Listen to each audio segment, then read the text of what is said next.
Hello बेटा, कैसे हो आप सभी। तो आप सभी को पता है कि बेटा सैंपल पेपर आ गया है। 25-26 का सैंपल पेपर आ चुका है सीबीएसई का। और बेटा एक सिंपल सी बात कहता हूं, एक तरीके से सैंपल पेपर जो होता है आईना होता है बेटा, कि ये आपको ऐसा बताता है कि हाँ आपके पेपर में ये पैटर्न होने वाला है ना। और सैंपल पेपर थोड़ा सा टफ ही आता है। हर साल का उसूल है कि केमिस्ट्री का सैंपल पेपर आसानी वो टफ ही होता है, उससे आसान आपको पेपर मिलता है। ठीक है, तो हर एक क्वेश्चन सॉल्व करवाऊंगा आपको बढ़िया तरीके से, बस आपको मेरे साथ यहां पर लगे रहना है। तो स्टार्ट करें। ठीक है, अब सर सबसे पहले इंस्ट्रक्शंस देख लो, क्योंकि ये इंस्ट्रक्शंस अपन को बताएंगे पेपर में क्या क्या आने वाला है। टोटल 33 क्वेश्चंस होने वाले। ठीक है सर, जिसमें से सेक्शन ए में 16 एमसीक्यूज होंगे, मल्टीपल चॉइस क्वेश्चन, जिनके मार्क्स होंगे 1 नंबर। ठीक है सर, फिर सेक्शन बी में 5 शॉर्ट आंसर टाइप क्वेश्चंस होंगे, जिनके मार्क्स होंगे बेटा 2 नंबर। ठीक है सर, आगे चलते हैं। सेक्शन सी में 7 क्वेश्चंस होंगे बेटा, जिनके मार्क्स होंगे 3 नंबर। फिर उसके बाद सेक्शन डी में 2 केस बेस्ड होंगे, जिनके मार्क्स होंगे 4 नंबर। और आखिरी में सेक्शन ई में आपके 5 मार्क्स के 3 क्वेश्चंस होने वाले हैं बेटा। कितने? 3 क्वेश्चंस। सारे क्वेश्चंस कंपलसरी है, log tables and calculators allowed नहीं है, तो मैंने कहा जरूरत भी नहीं, हम सिखा देते हैं पूरा। और ये टोटल आपका 70 नंबर का पेपर होने वाला है। तो पहले आते हैं अपन एमसीक्यूज पे, फटाफट सारे एमसीक्यूज को खत्म करने की कोशिश करेंगे। ठीक है, आ जाइए।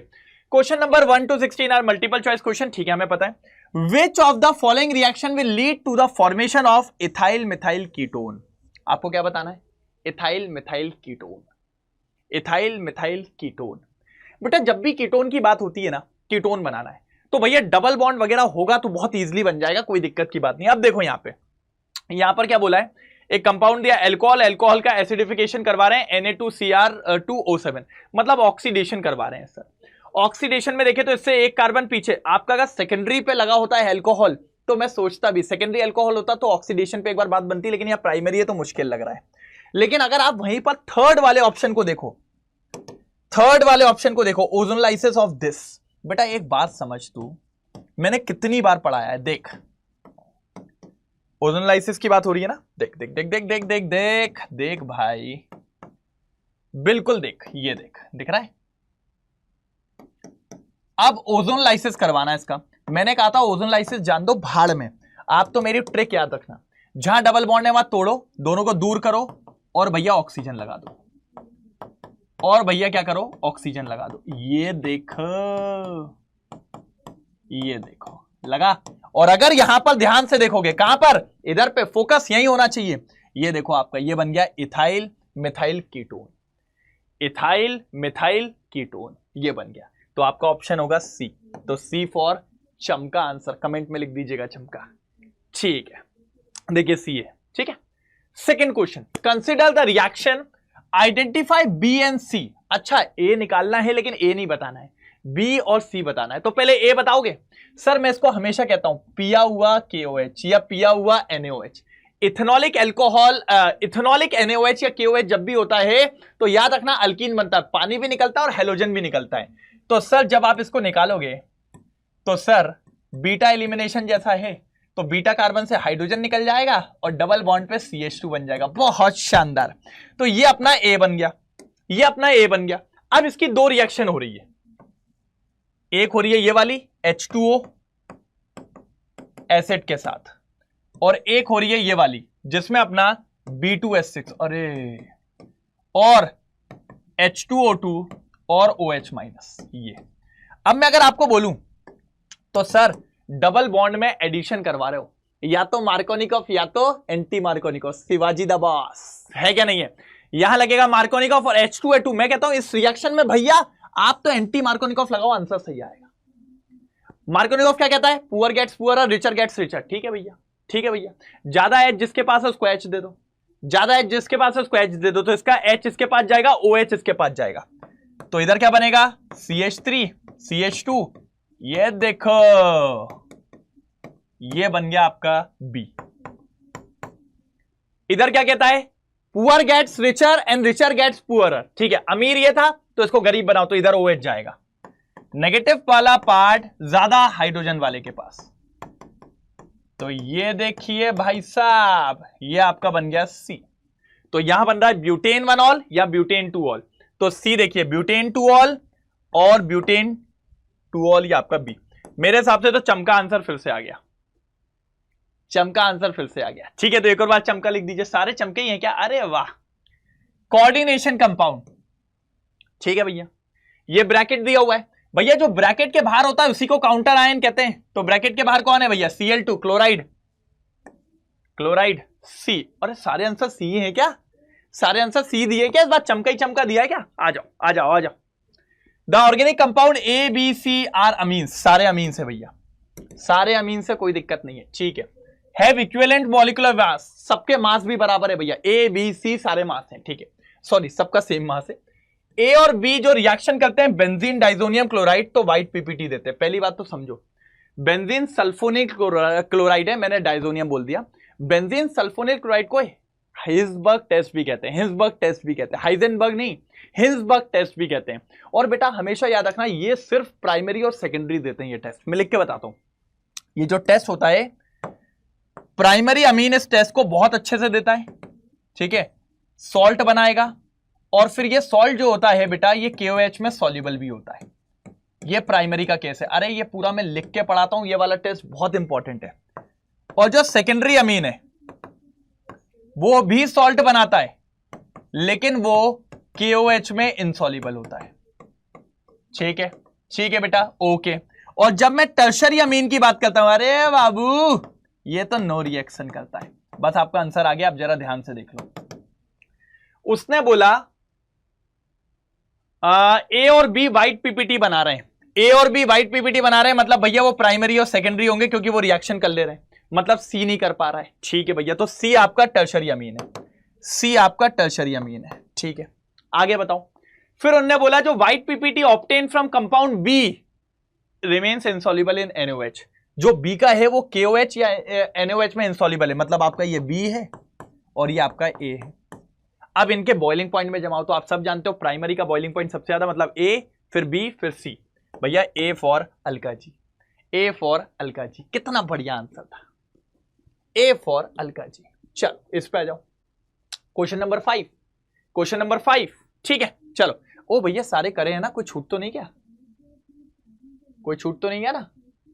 एक, हाँ हाँ भैया सारे करें। मेरे को एकदम से लगा यार 4 पे थे 5 पे कैसे आ गए। ठीक है, चलो ठीक है, चलो ओके ओके डन। अब क्या बोल रही है? मोलैलिटी और मोलैलिटी को कंपेयर करना है, तो निकाल लो बेटा। मोलैलिटी क्या होता है? Given weight. भाई मेरे को लगता है ये फटाफट करवाना चाहिए। Given weight upon molecular weight तो नहीं दिया, तो ऐसे ही रहने दो। नीचे सॉल्वेंट का मास कितना दिया? पानी 700 और ऊपर 1000, ये आ गई मोलैलिटी। ठीक है, अब मोलैरिटी क्या होता है? मोलैरिटी वही given weight upon molecular weight, यही होता है, इनटू बेटा वॉल्यूम चाहिए सोल्यूशन का। तो पहले सोल्यूशन का मास क्या होगा? सॉल्यूट प्लस सॉल्वेंट 770, और डेंसिटी से डिवाइड लगा दो बेटा, तो ये हो जाएगा क्या?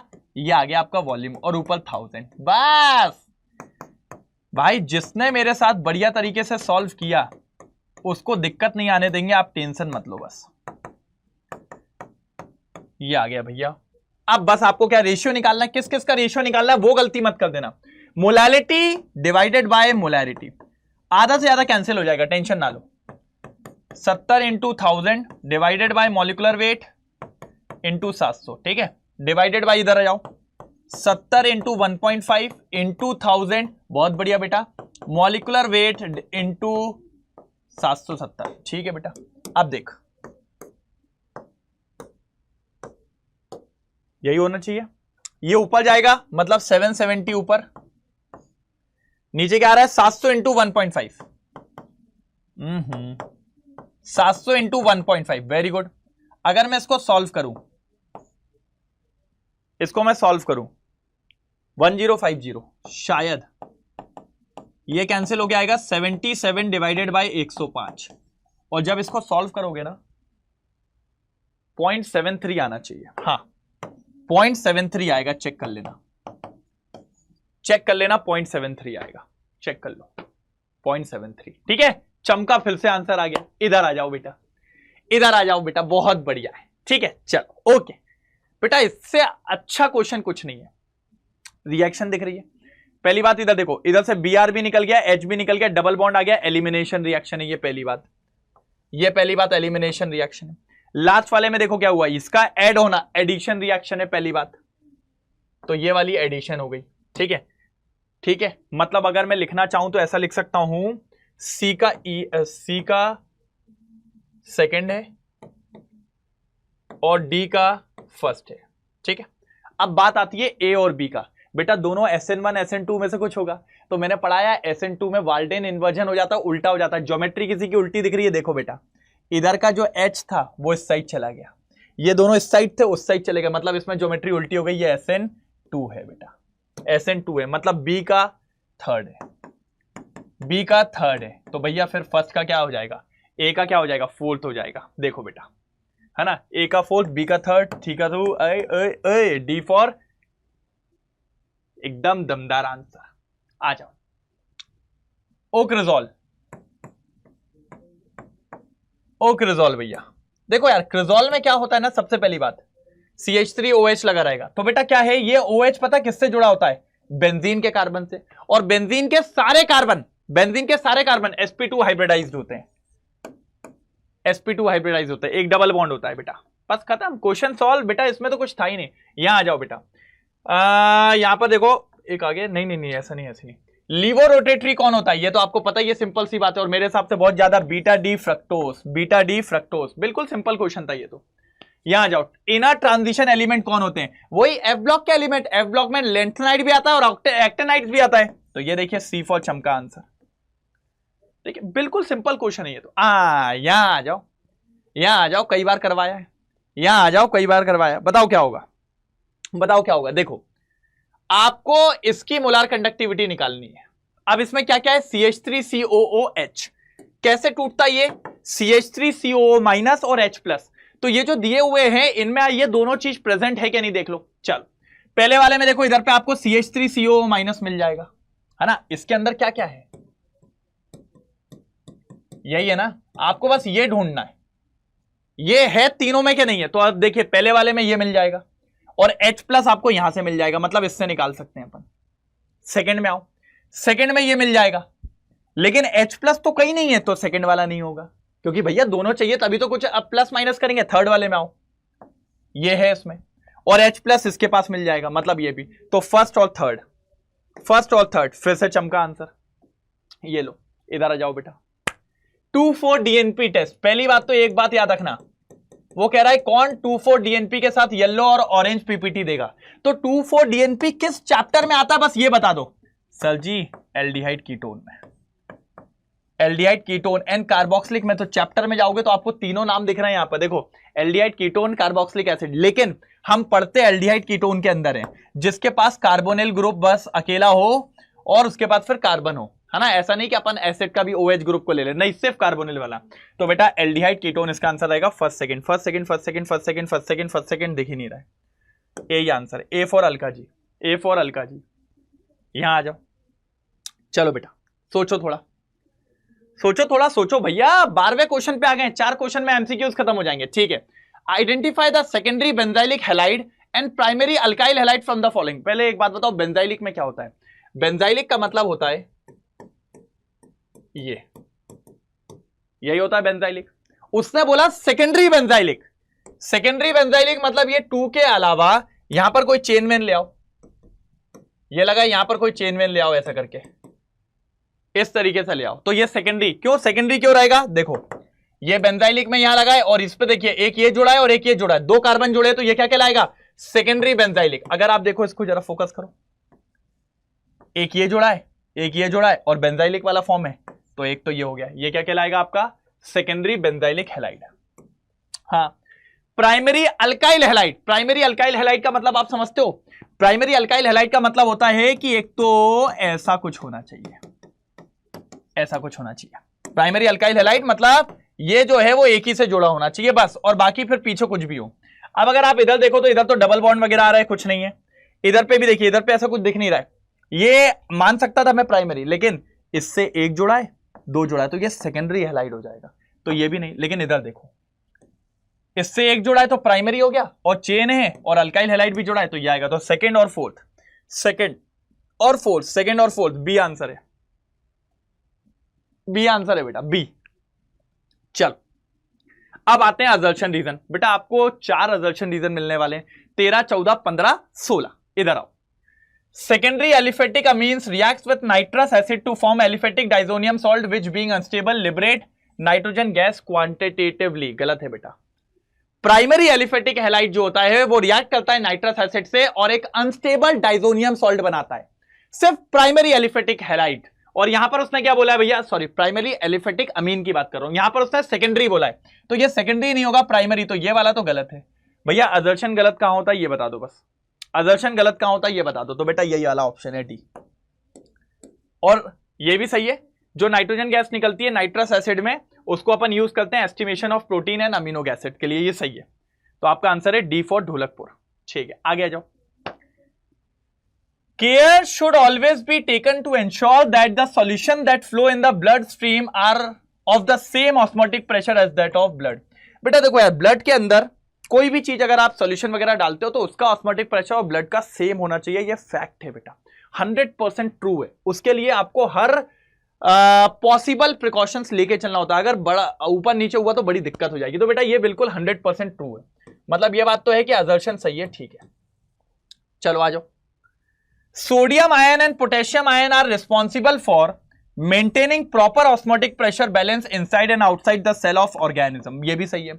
सोडियम और पोटेशियम ही रिस्पॉन्सिबल होते हैं क्या करने में, इंश्योर करने में कि भैया osmotic pressure inside outside same. ठीक है, लेकिन एक बात बताओ, इसने बोला प्रॉपर केयर होनी चाहिए, ऑस्मोटिक प्रेशर सेम होना चाहिए, इसने बोला कौन बैलेंस करता है, ठीक है, लेकिन क्यों सेम होना चाहिए उसका रीजन देना था ना, तो वो रीजन नहीं है। तो दोनों सही तो हैं लेकिन एक्चुअल रीजन नहीं है, तो इसमें मैं जाना चाहूंगा बी के साथ। Both assertion reason are true but reason is not correct explanation of A. ठीक है चल आगे आ जाओ। Starch form colloidal solution with water. अच्छा, कोलाइडल सॉल्यूशन का मतलब ये भी होता है कि भाई पूरे तरीके से पानी से नहीं मिलना है ना, उसमें टिंडल इफेक्ट दिख जाएगा, बढ़िया उसके पार्टिकल का साइज है ना, सारी चीजें होती हैं। अच्छा, स्टार्च कंटेन 80 से 85% amylopectin which is insoluble in water. Insoluble in water है तभी तो स्टार्च सॉल्यूशन दिखा रहा है, मतलब असर्शन रीजन दोनों सही है करेक्ट एक्सप्लेनेशन के साथ। ये देखो ठीक है, तो A for Alka ji. Secondary cells are use in inverter, 100% correct है बेटा, 100% करेक्ट है। लेड स्टोरेज बैटरी, ठीक है, इन्वर्टर्स वगैरह में, और आप देखा जाए तो गाड़ी ऑटोमोबाइल सब में यूज होती है। प्राइमरी सेल को कभी रिचार्ज नहीं कर सकते, वही छोटा वाला रिमोट में लगाते हैं, रिमोट नहीं खोल के दिखाऊंगा पता है गायब है। हाँ, are recharge by passing current through the opposite direction after it has been use. गलत बोल रहा है, चार्ज ही नहीं कर सकते। तो बेटा रीजन गलत किसमें है, रीजन गलत किसमें ये, तो बेटा सी आंसर होगा फिर से चमका, सी आंसर होगा फिर से चमका। तो ये सारे एमसीक्यूज मैंने आपके करवा दिए हैं। अब आते हैं अपन शॉर्ट आंसर क्वेश्चंस पे। ठीक, चलो बेटा, तो ये 16 हो गया। अब बारी करते हैं 17 to 21 जो कि हमारे शॉर्ट आंसर होने वाले हैं। ठीक है बेटा, थोड़ा सा फास्ट करने की कोशिश करेंगे क्योंकि मजा आने वाला है। ठीक है बेटा, ठीक है। अब देखो भैया, option either option A option B. अच्छा, 17 में ऑप्शन भी दिए हुए आपको। ठीक है, पहला question, when 50 ml of phenol and 50 ml of aniline are mixed. ठीक है, 50-50 ml दोनों को लेके मिला दिया है। ठीक है, predict whether the volume of the solution is equal to और ग्रेटर टू और less than 100 ml, give reason to support your answer. वो कह रहा है दोनों को मिलाया, 50-50 ml मिलाया, तो क्या 100 ml होगा या 100 ml से कम होगा या 100 ml से ज्यादा होगा। भैया अगर आपने केमिस्ट्री नहीं पढ़ी होती तो 100 ml आपका आंसर होता है, लेकिन भैया एक आपका फिनॉल है, एक आपका फिनॉल है और एक आपका एनिलीन है।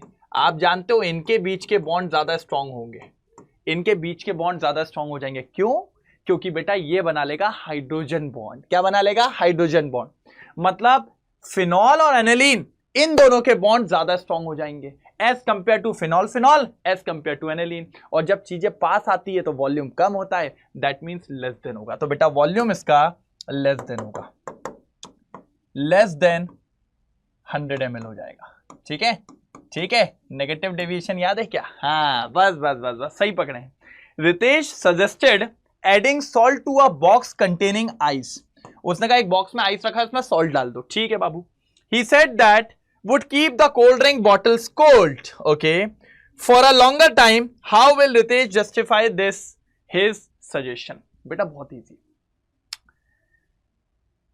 उसका क्या होगा? Depression and freezing point. मतलब आपका बेसिकली, पहले ऊपर वाले का देख लो, पहले यहां पे देखो, the volume of less than 100 ml the intermolecular forces between phenol and aniline is stronger than phenol and aniline which result in decrease in volume. ठीक है, कोई दिक्कत की बात तो नहीं।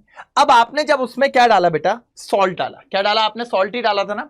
तो सॉल्ट क्या करता है बेटा, फ्रीजिंग पॉइंट को कम कर देता है, फ्रीजिंग पॉइंट को और कम कर देता है। 0 से मतलब -2 -3 पहुंचा दिया। लो भाई अब क्या करोगे, it leads to depression in freezing point, जिसके चलते मेल्टिंग पॉइंट या मेल्टिंग ऑफ आइस को क्या हो जाता है, और डिले हो जाता है। This will delay the melting of ice, और डिले कर देगा, और डिले कर देगा मेल्टिंग को। समझ रहे हो क्या कहना चाह रहा हूं, बस ये बात को पता होना चाहिए। ठीक है, चल फिर आते हैं सेकंड पे। बी में क्या बोला सुनो, BaCl2 on reaction with Na2SO4 a solution gives white PPT. बिल्कुल बेटा, क्योंकि जो बेरियम क्लोराइड प्लस Na2SO4 ये दोनों जब रिएक्ट करते हैं तो बनाते हैं BaSO4 और NaCl, और इसके व्हाइट पीपीटी मिल जाते हैं। ठीक है, अब उसने क्या कहा पता है, क्वेश्चन पढ़ो, आगे पढ़ो क्या बोल रहा है वो, बहुत मजा आएगा।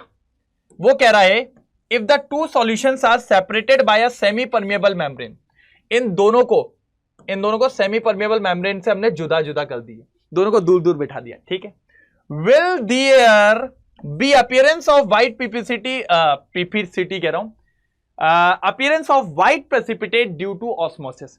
क्या ऑस्मोसिस के चलते यहां पर व्हाइट पीपीटी बनेगा, तो मैं कहूंगा नहीं बनेगा। क्यों, अगर ये इधर चला जाएगा या इधर चले जाएगा तो दोनों की रिएक्शन हो गई तो ये बन जाएगा। पहली बात तो ये सॉल्यूट है, ये नहीं जाते, सॉल्वेंट मूव करता है सेमी परमिएबल मेम्ब्रेन। ऑस्मोसिस क्या होता है, ऑस्मोसिस के अंदर सॉल्वेंट मूव करके जाता है, कभी सॉल्यूट जाता है क्या, नहीं जाता। तो ये दोनों आपस में मिलेंगे ही नहीं, और मिलेंगे ही नहीं तो पीपीटी बनेगा ही नहीं, और पीपीटी बनेगा ही नहीं तो यही तो क्वेश्चन का आंसर है। ठीक है, चेक कर लो आप, आ जाओ। Precipitate of BaSO4 will not appear as osmosis involve movement of solvent molecule and not solute। ठीक है, चल पीछे क्या बोल रहा है, second question. Why does water stop boiling when sugar is added to boiling water? पानी लिया, पानी बॉईल हो रहा था, उसमें थोड़ी सी शुगर डाल दिया। अब शुगर ऐसी वैसी चीज नहीं है, शुगर है नॉन वॉलेटाइल। क्या बोलते हो, नॉन वॉलेटाइल सॉल्यूट है।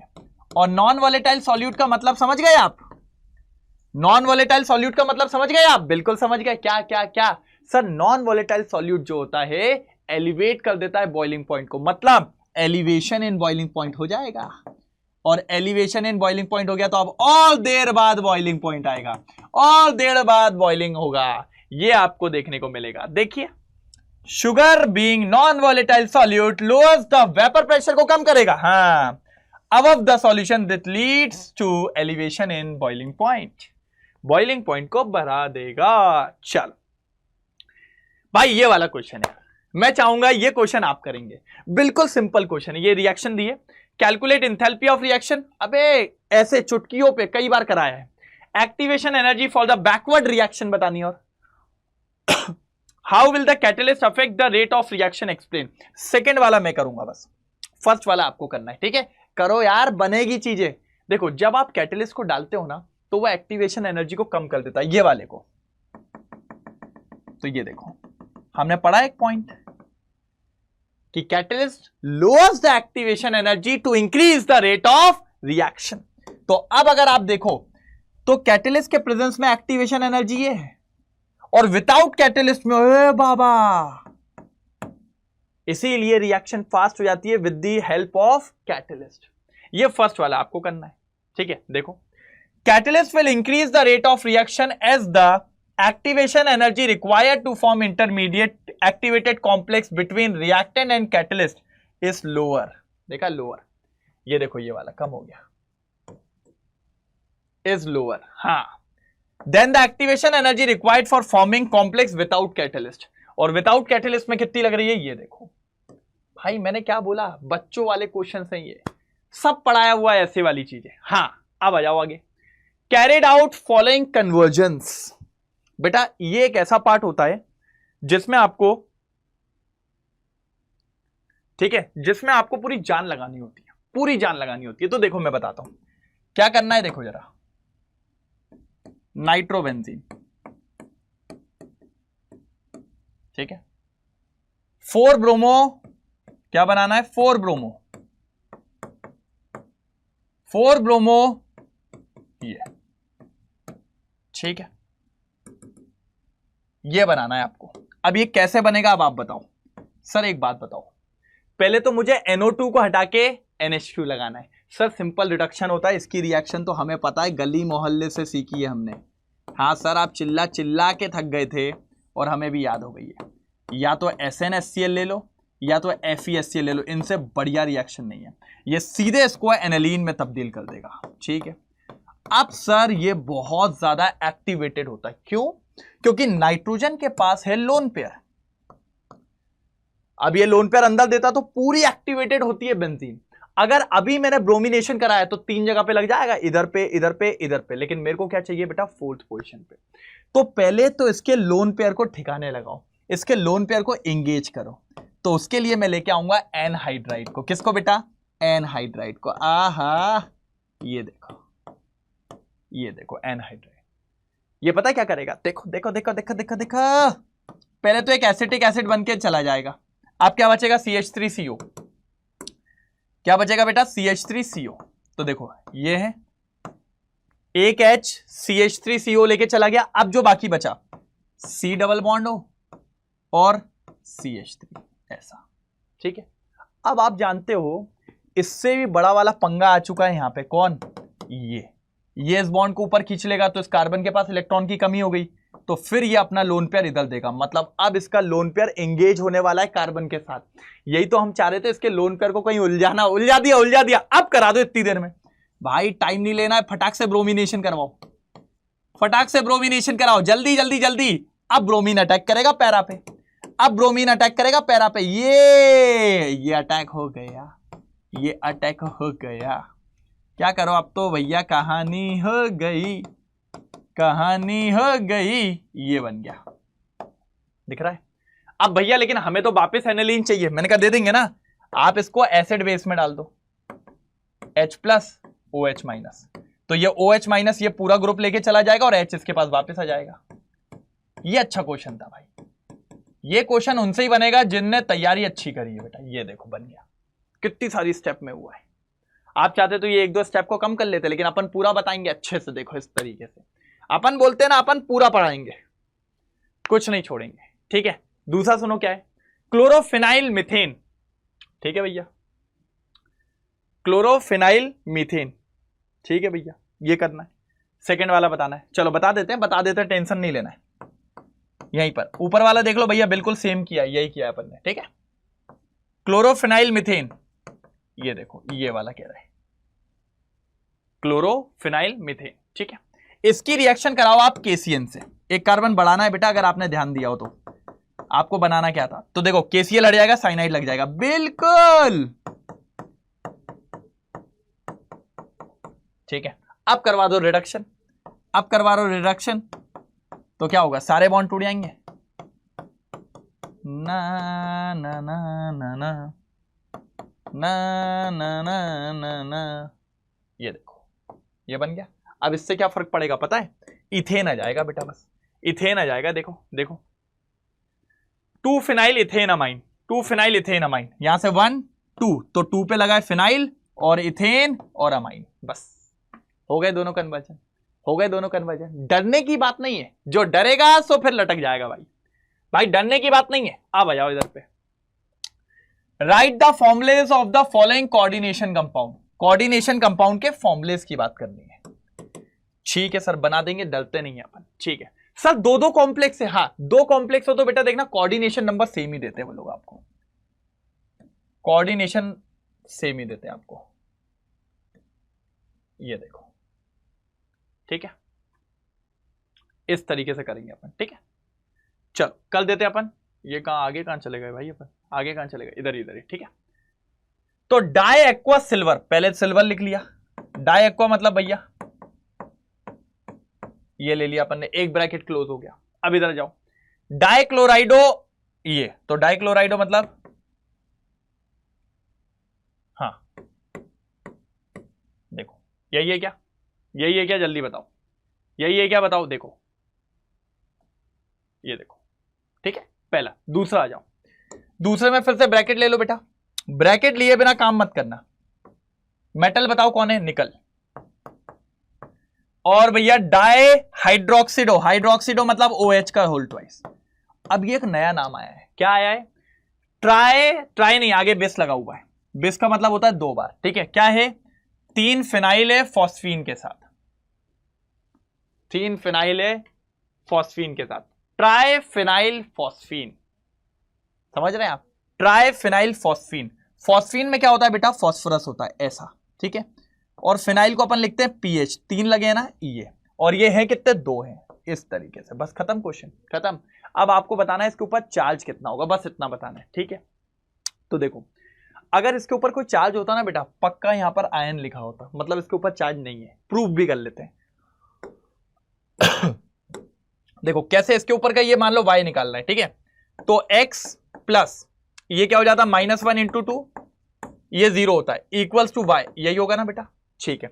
अब x की वैल्यू दी है, इसका दिया हुआ है ऑक्सीडेशन नंबर कितना? 2, तो ये 2 - 2 इक्वल्स टू y, तो बेटा y इक्वल्स टू कितना आ रहा है? 0।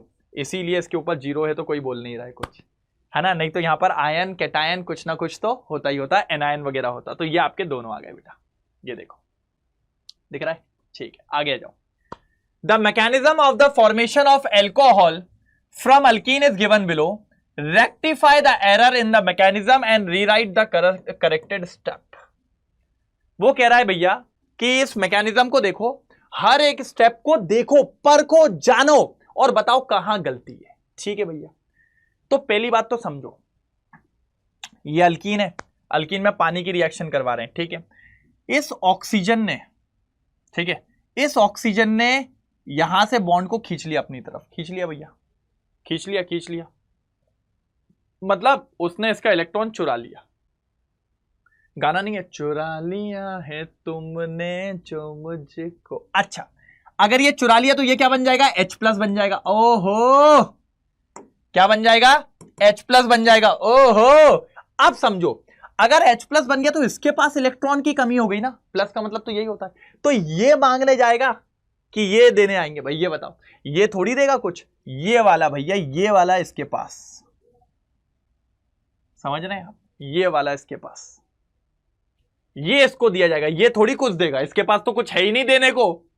कुछ है क्या इसके पास? H+ के पास कुछ है देने को? नहीं। तो एरो ये वाले डायरेक्शन का होगा, दिखा भी देता हूं मैं आपको, ये देखो, ये देखो, दिख रहा है? तो ये गलती थी इसमें, इसमें बस ये गलती थी, और बाकी सही था, और बाकी सही था, ठीक है। तो ये वाला ना होके ये वाला एरो होगा, ठीक है। दूसरे वाले में देखो, अच्छा इसने दे दिया तो इसके ऊपर प्लस आ गया। अब देखो, प्लस को, प्लस के पास कमी है तो कौन देगा? जिसके पास है। तो ये देखो, ये लोन पे जा रहा है, लोन पे जा रहा है, बिल्कुल जा रहा है। जब चला जाएगा तो O के ऊपर प्लस आ जाएगा, देखो बिल्कुल। तो इसमें कोई एरर नहीं है, नो एरर, नो एरर, ठीक है। क्या बेटा? No error. लास्ट वाले पे आओ, लास्ट वाले पे देखो, ठीक है, लास्ट वाले पे देखो, ये क्या कर रहा है? इसको इलेक्ट्रॉन दे रहा है, ठीक है, देना भी चाहिए, बिल्कुल इसके पास है तो। लेकिन आप खुद सोचो, ये प्लस है, मतलब ऑक्सीजन के पास कमी है। अब ऑक्सीजन कहां दे रहा है? नहीं दे रहा, बल्कि ऑक्सीजन छुड़ाएगा, ला वापस दे। ऑक्सीजन इस हाइड्रोजन से छुड़ाएगा, तभी ये ऑक्सीजन इसको डोनेट कर रहा है। तो ऑक्सीजन यहां से लेगा, आप चेक कर सकते हो, देखो बेटा, दिख रहा है यारो? तो ये गलती थी, ये गलती थी, ये गलती थी, ठीक है, ये गलती थी। तो ये वाला एरो नहीं होगा, ये वाला एरो नहीं होगा, इधर पीछे की तरफ होगा, ठीक है।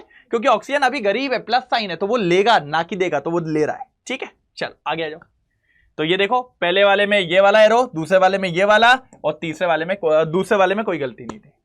चलो आगे चलते हैं। क्वेश्चन नंबर 22 से 28 जो है, ये 3 नंबर के हैं। कितने के बेटा? 3 नंबर के, 3 नंबर का क्वेश्चन है। कितने नंबर का? 3 नंबर का, ठीक है सर। 3 नंबर का क्वेश्चन है, कैरिंग 3 मार्क्स ईच, ठीक है, बिल्कुल बिल्कुल देख लेंगे, डरते नहीं है, डरते नहीं है, टेंशन नहीं लेना है, मेरे साथ काम करना है, ठीक है। आ जाओ, क्या बोला है बस ये बताओ।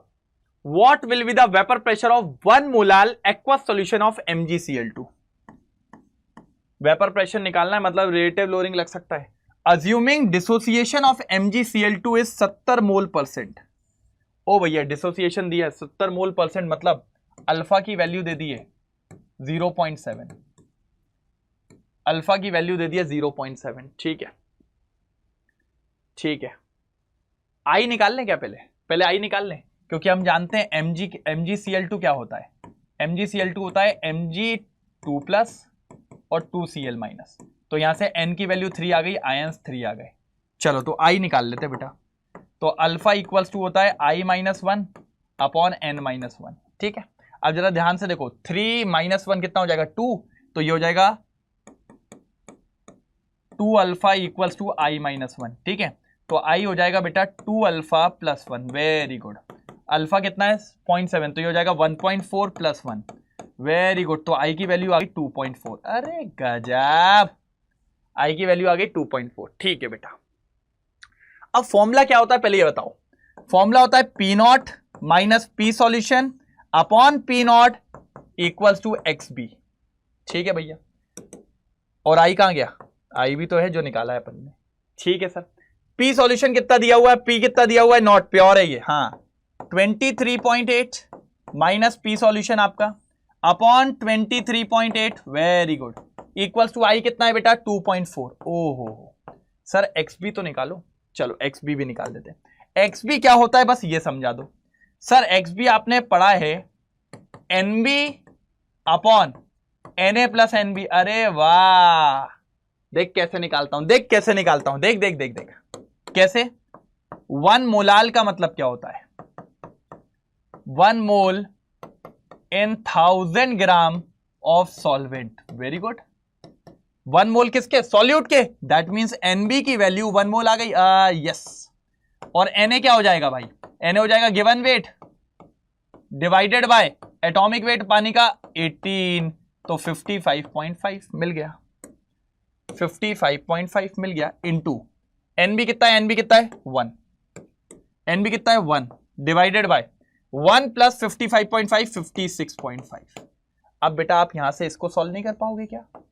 यहां से इसको सॉल्व नहीं कर पाओगे? बस सॉल्व भी तो करना है, सॉल्व भी करना है। इसको सॉल्व कर लीजिएगा, आसानी से आपका आंसर आ जाएगा। देखो पूरा यही किया है, ये 1 आया, ये 55 आया, ये इनने सॉल्व करके देखो 2.4 आया, यही फॉर्मूला लगाया, यही हमने लगाया, सारी चीज करी, और फाइनल आंसर 22.9। Final answer 22.9। कोई दिक्कत यहां तक? कोई परेशानी यहां तक? नहीं सर, ठीक है, बढ़िया जा रहा है। Right Nernst equation, right Nernst equation. भाई बहुत सिखाया ये क्वेश्चन करना, काफी बार सिखाया ये क्वेश्चन करना, मजा आएगा sir. Write Nernst equation for the following. Nernst equation for the following. Nernst equation होता क्या है पहले तो ये बताओ sir. E cell equal to E nought cell minus 2.303 RT upon NF log Q। ये वैसे तो एक बात बताऊं मैं आपको, अरे भाई साहब ये तो पूरा ही हिल गया है, ये तो पूरा ही हिल गया है, पूरा ही हिल गया है। ठीक है कोई बात नहीं, हिल गया तो हिल गया, ये होता है। ठीक है, इसमें आप बताऊं ये सारी वैल्यूज फिक्स्ड होती है ना, ये भी फिक्स्ड होती है। इसकी जगह पे आता है 0.0591 अपॉन n, वो भी आप ले सकते हो, लेकिन अपन ऐसा ही लेंगे। ठीक है, एक एक करके सब निकाल लेते हैं। बच्चा कंफ्यूज होता है Q में। पहले Q क्या होता है? तो Q होता है बेटा, बिल्कुल मजे से सिखाऊंगा, देखो, product upon reactant, product upon reactant. और एक बात बता, प्रोडक्ट क्या होता है? सर जी ये वाला, ये वाला। और प्रोडक्ट और रिएक्टेंट में हम लेते हैं सिर्फ एक्वस वाला, सॉलिड वॉलिड नहीं लेते हैं। तो अब तू बता, प्रोडक्ट में यहां पर एक्वस कौन दिख रहा है? अरे बुमनिया, बुमनिया। ठीक है, रिएक्टेंट में कौन दिख रहा है बाबू? ये देख, ये देख, ये देख, ये बन गया Q, ये बन गया Q। और अगर इसके आगे कोई स्टोशियोमेट्री होती तो वो पावर में चली जाती। बस पहले वाले का लिख दूं, पहले वाले का लिख दूं। चल, तो E cell equals to E nought cell, ये वैल्यू तो हमें दी नहीं है, माइनस, चाहे तो ये पूरी लिख ले, चाहे तो पूरी लिख ले, वैसे तो लिखना नहीं चाहिए था लेकिन ठीक है। अच्छा, अब आती है बात N क्या होता है? N का मतलब जितने इलेक्ट्रॉन ट्रांसफर हुए। देख, ये 0 से +2 और ये +2 से 0, मतलब 2 इलेक्ट्रॉन का लेन देन हुआ है बस। तो जिसका जो वैल्यू डाल रहे हैं ना अपन, उसको प्रॉपर वैसे ही लिखते हैं। लॉग क्यू के जगह पे क्या है Ni+2 अपॉन कॉपर 2 प्लस। ये देखो, कोई दिक्कत? कोई दिक्कत? ठीक है सर, बिल्कुल सही जा रहे हो, एक तरफा सर, एक तरफा। चल सेकंड वाले पे आ जाओ। सेकंड भी सेम है, कोई इश्यू वाली बात नहीं है सेकंड में। बस अपन को n चाहिए और log चाहिए।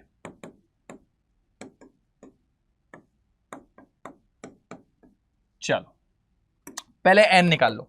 n के लिए रिएक्शन बैलेंस होनी चाहिए, ठीक है। एल्यूमिनियम 2 है या 2 लगाओ, सल्फेट 3 है या 3 लगाओ, तो ये आयरन 3 है या 3 लगाओ। चलो अब देखो, एल्यूमिनियम के ये 0 से, यहां पर एल्यूमिनियम की वैलेंसी कितनी होगी +3 होगी, ठीक है।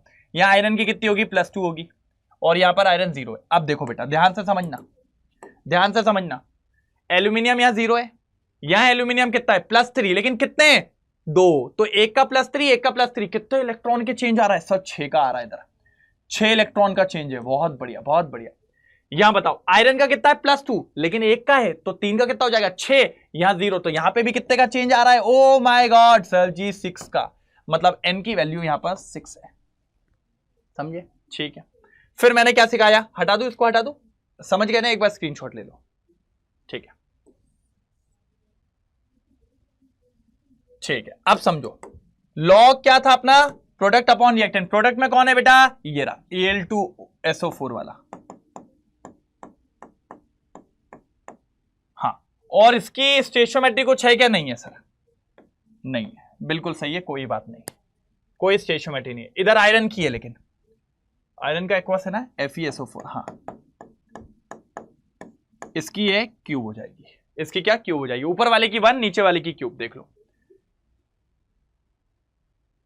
हाँ अच्छा, यहां पे देखो ना, यहां पर ये 2 आएगी, यहाँ 2 आएगी बेटा, ये इसके वजह से 2 आएगी अपनी, है ना। जब इसको अलग करेंगे ना, सल्फेट अलग हो जाएगा, तो इसकी भी कितनी बचेगी 2 बचेगी, तो ऊपर जाएगा अपना, ठीक है। चलो Al2SO4 होल थ्राइस, ठीक है, कोई दिक्कत तो नहीं, वहां पर 2 कर देंगे, ठीक, डन, क्लियर है। आप पूरी रिएक्शन के फॉर्म में लिखोगे तो आपको पता चल जाएगा कि 2 आएगा, उसके आगे 2 आएगा। 2 है ना बेटा, 2 है ना वो, अरे यहां पर देखा जाए तो ये 2 है ना, जैसे Al+3 तो इसलिए अपन ऊपर क्या लगाएंगे, वहां 2 लगाएंगे, तो ये देखो ना, ये 2 लगा हुआ है, यह 2 आएगा, वो मैंने ध्यान ही नहीं दिया, ठीक है। अब आते हैं अपन लास्ट वाले पे, ये आप बना लोगे कि नहीं बना पाओगे, बस इतना याद रखना, राइट वाले का रिडक्शन होता है, मैंने कहा था R for right, R for reduction, और लेफ्ट वाले का क्या होता है ऑक्सीडेशन। तो पहले दोनों की रिएक्शन बनाओ, और जब रिएक्शन बनाओगे तो ऐसी रिएक्शन बन जाएगी, प्रोडक्ट अपॉन रिएक्टेंट कर देना, आसानी से आंसर हो जाएगा, ठीक है। ट्राई करना है आपको, थर्ड वाला आपको ट्राई करना है थर्ड वाला आपको ट्राई करना है बढ़िया तरीके से, ठीक है। चलो आगे जाते हैं बेटा, बहुत मजेदार क्वेश्चन है ये, शानदार क्वेश्चन है, यहीं पर खत्म कर दूंगा। सुनो क्या बोल रहे हो, सुनो क्या बोल रहा है, टॉलिन on treating with chlorine in sunlight gives benzyl chloride. मतलब अगर आपने टॉलिन की रिएक्शन Cl2 के साथ कराई, किसमें, सनलाइट, तो आपका बेंजाइल क्लोराइड बनता है, ठीक है। क्यों बनता है बताऊं, क्योंकि इधर होता है free radical mechanism, free radical mechanism होता है इधर पे, समझ में आ गया, ऐसे फ्री रेडिकल मैकेनिज्म होता है, ठीक है। दूसरा बोलो, when treatment with chlorine and dark gives orthochlorobenzene and parachlorobenzene, क्योंकि यहां पर होता है इलेक्ट्रोफिलिक सब्स्टिट्यूशन रिएक्शन, यहां पर होता है electrophilic substitution reaction, electrophilic substitution reaction, यहां पे Cl+ बन के काम करता है, ठीक है। वहां पर फ्री रेडिकल इसलिए ऊपर लगता है, और यहां पर इलेक्ट्रोफिलिक सब्स्टिट्यूशन रिएक्शन Cl+ बन के काम करता है, ठीक है बेटा। अभी देख लेंगे, Finkelstein reaction is carried out in the presence of dry acetone, क्योंकि बेटा ड्राई एसीटोन में NaI जो होता है वो सॉल्युबल होता है, NaCl सॉल्युबल नहीं होता है, इसी वजह से बढ़िया तरीके से रिएक्शन फॉरवर्ड होती है और आसानी से हमें प्रोडक्ट मिल जाता है, कोई दिक्कत नहीं है। Neopentyl chloride is lower boiling point than isopentyl chloride, neopentyl में बेटा ज्यादा ब्रांचिंग होती है, और हमने पढ़ा जितना ज्यादा ब्रांचिंग होगी भैया उतना कम सरफेस एरिया, और अगर कम सरफेस एरिया तो उसका बॉइलिंग पॉइंट कम होगा। याद रखो, ब्रांचिंग बढ़ेगी, बॉइलिंग पॉइंट कम होगा। जितना स्ट्रक्चर सीधा होगा उतना ज्यादा बॉइलिंग पॉइंट होगा। बस खत्म, तीनों पढ़ लो एक एक करके। Cl2 in the presence of sunlight forms free radical and intermediate and hence toluene undergo free radical mechanism। किस में जाता है बेटा? Free radical mechanism. मैंने क्या बोला? आपको गलत नहीं पढ़ाया जाएगा भैया। ये देखो फ्री रेडिकल सब्स्टिट्यूशन में जाता है, ठीक है, इसलिए बनता है। बाकी देखो Cl2 इन डार्क फॉर्म Cl पॉजिटिव, जो कि क्या होता है? एक इलेक्ट्रोफाइल होता है। और क्या कहा था मैंने आपको? इलेक्ट्रोफिलिक सब्स्टिट्यूशन रिएक्शन बनाएगा जिससे ये बनता है, ठीक है। अगला आ जाओ। NaI is soluble in dry acetone but NaCl जो होता है वो इनसॉल्युबल होता है, जिसके चलते आपका फिर क्या होता है? रिएक्शन बढ़िया तरीके से ले चैटलियर प्रिंसिपल के तरीके से फॉरवर्ड हो जाती है। तो ये आपको पता होना चाहिए। थर्ड आओ। हाँ, ब्रांचिंग इन नियोपेंटाइल में ज्यादा ब्रांचिंग होती है, is more as compare to isopentyl chloride. और अगर ब्रांचिंग ज्यादा है तो बेटा याद रखना आपका डिक्रीज इन सरफेस एरिया हो जाएगा। ब्रांचिंग जो होता है ना, सरफेस एरिया को कम कर देता है, वेंडरवॉल फोर्सेस कम हो जाएंगे और आपका बॉइलिंग पॉइंट बेटा सीधे सीधे कम होगा। देखो लिखा होगा the boiling point decreases and less than isopentyl chloride. आप तो सिर्फ याद रखो भाई, क्या याद रखो? देखो याद रखो, ब्रांचिंग बढ़ेगा, ठीक है, सरफेस एरिया कम होगा, बॉइलिंग पॉइंट कम होगा। बस अगर इतना याद रख लिया, आपको कोई रोक नहीं पाएगा, आपको कोई टोक नहीं पाएगा। बताओ क्लियर है यहां तक? चलो अब ये आते क्वेश्चन नंबर 25। देखो यार अपन 25 तक पहुंच चुके हैं, है ना? अभी तो इसमें है, बढ़िया है। चलो एक बार क्वेश्चन रीड करो जल्दी। तो करे चालू? चलिए भाई, ये वाला क्वेश्चन क्या बोलता है? मजेदार क्वेश्चन है सर क्वेश्चन सारे मजेदार होते हैं, टेंशन नहीं लेने का बस, ठीक है। क्या बोल रहा है देखो, which of the following element exhibit similar magnetic behaviour and why. पहली बात तो एक बात बताओ, मैग्नेटिक बिहेवियर से आप कैसे क्या जज करोगे? देखो यार, मैग्नेटिक बिहेवियर जो होता है ना बेटा, ध्यान से सुनो, मैग्नेटिक बिहेवियर जो है ना बेटा, ध्यान से सुनना, बहुत इंपॉर्टेंट बात बताने जा रहा हूं, इतनी इंपॉर्टेंट बात है ये। मैग्नेटिक बिहेवियर जो होता है वो नंबर ऑफ अनपेयर्ड इलेक्ट्रॉन से डील होती है। नंबर ऑफ अनपेयर्ड इलेक्ट्रॉन, अगर नंबर ऑफ अनपेयर्ड इलेक्ट्रॉन है तो बेटा वो पैरामैग्नेटिक हो गए। हाँ, और अगर अनपेयर्ड इलेक्ट्रॉन नहीं है तो फिर उनको डायामैग्नेटिक कहेंगे। मतलब मैग्नेटिक बिहेवियर के लिए आपका अनपेयर्ड इलेक्ट्रॉन होना जरूरी है। तो उन्होंने बोला सिमिलर, तो जिसमें number of unpaired electron same होंगे तो उनका मैग्नेटिक बिहेवियर भी सेम होगा। ठीक है सर, ओके। अब आपके पास ऑप्शन क्या है? मैग्नीशियम, ठीक है, क्रोमियम, उसके बाद आयरन और मोलिब्डेनम। देखो यार साफ साफ समझ में आ रहा है। पहली बात तो देखो, आयरन जो होता है, सॉरी क्रोमियम जो होता है वो 24, देखो मैं यही लिखता हूं, मैं वैलेंस वाला लिखूं, डायरेक्ट वैलेंस लिखूं, हाँ, ये होता है क्रोमियम, ठीक है, ये होता है क्रोमियम, ये होता है क्रोमियम। दिखा, ठीक है। मैग्नीशियम को तो छोड़ ही दो, उसके तो बात ही नहीं, ऑप्शन में ही नहीं होगा। आयरन को देख लो सर आयरन होता है 3d6 4s2। तो देखो अगर आप आयरन के अंदर जाओगे तो ये 3d6 है, मतलब 4 अनपेयर्ड इलेक्ट्रॉन होंगे। ओपन कर लो ना, ओपन करो, बिना ओपन करे मजा नहीं आएगा। 1 2 3 4 5 6, देखो 4 अनपेयर्ड है, ये तो पेयर्ड है तो इसके पास 4 अनपेयर्ड है। लेकिन जब आप इसको देखोगे भाई, इसको जब आप देखोगे तो 1 2 3 4 5 6, क्रोमियम में टोटल 6 अनपेयर्ड इलेक्ट्रॉन होते हैं। तो भैया आयरन वाला तो मैच नहीं कर रहा है। अब बचा मोलिब्डेनम। पता है मोलिब्डेनम का मैं वैलेंस लिखूं, बस वैलेंस लिखते से ही आपको समझ में जाएगा सर बिल्कुल यही होता है। क्या होता है पता है? 4d5 और 5s1, ये होता है मोलिब्डेनम। अब आप देख 5 और 1 6 अनपेयर्ड, इसीलिए आंसर है मोलिब्डेनम एंड क्रोमियम। आंसर है मोलिब्डेनम एंड क्रोमियम, ठीक है। चल ओके, आगे आ जाओ। क्या बोल रहा है? कौन सा element forms white salt and why? White salt का मतलब समझते हो? कलर्ड नहीं दिखाना। कलर्ड वो नहीं दिखाता जिसके पास फिर से अनपेयर्ड इलेक्ट्रॉन नहीं होते।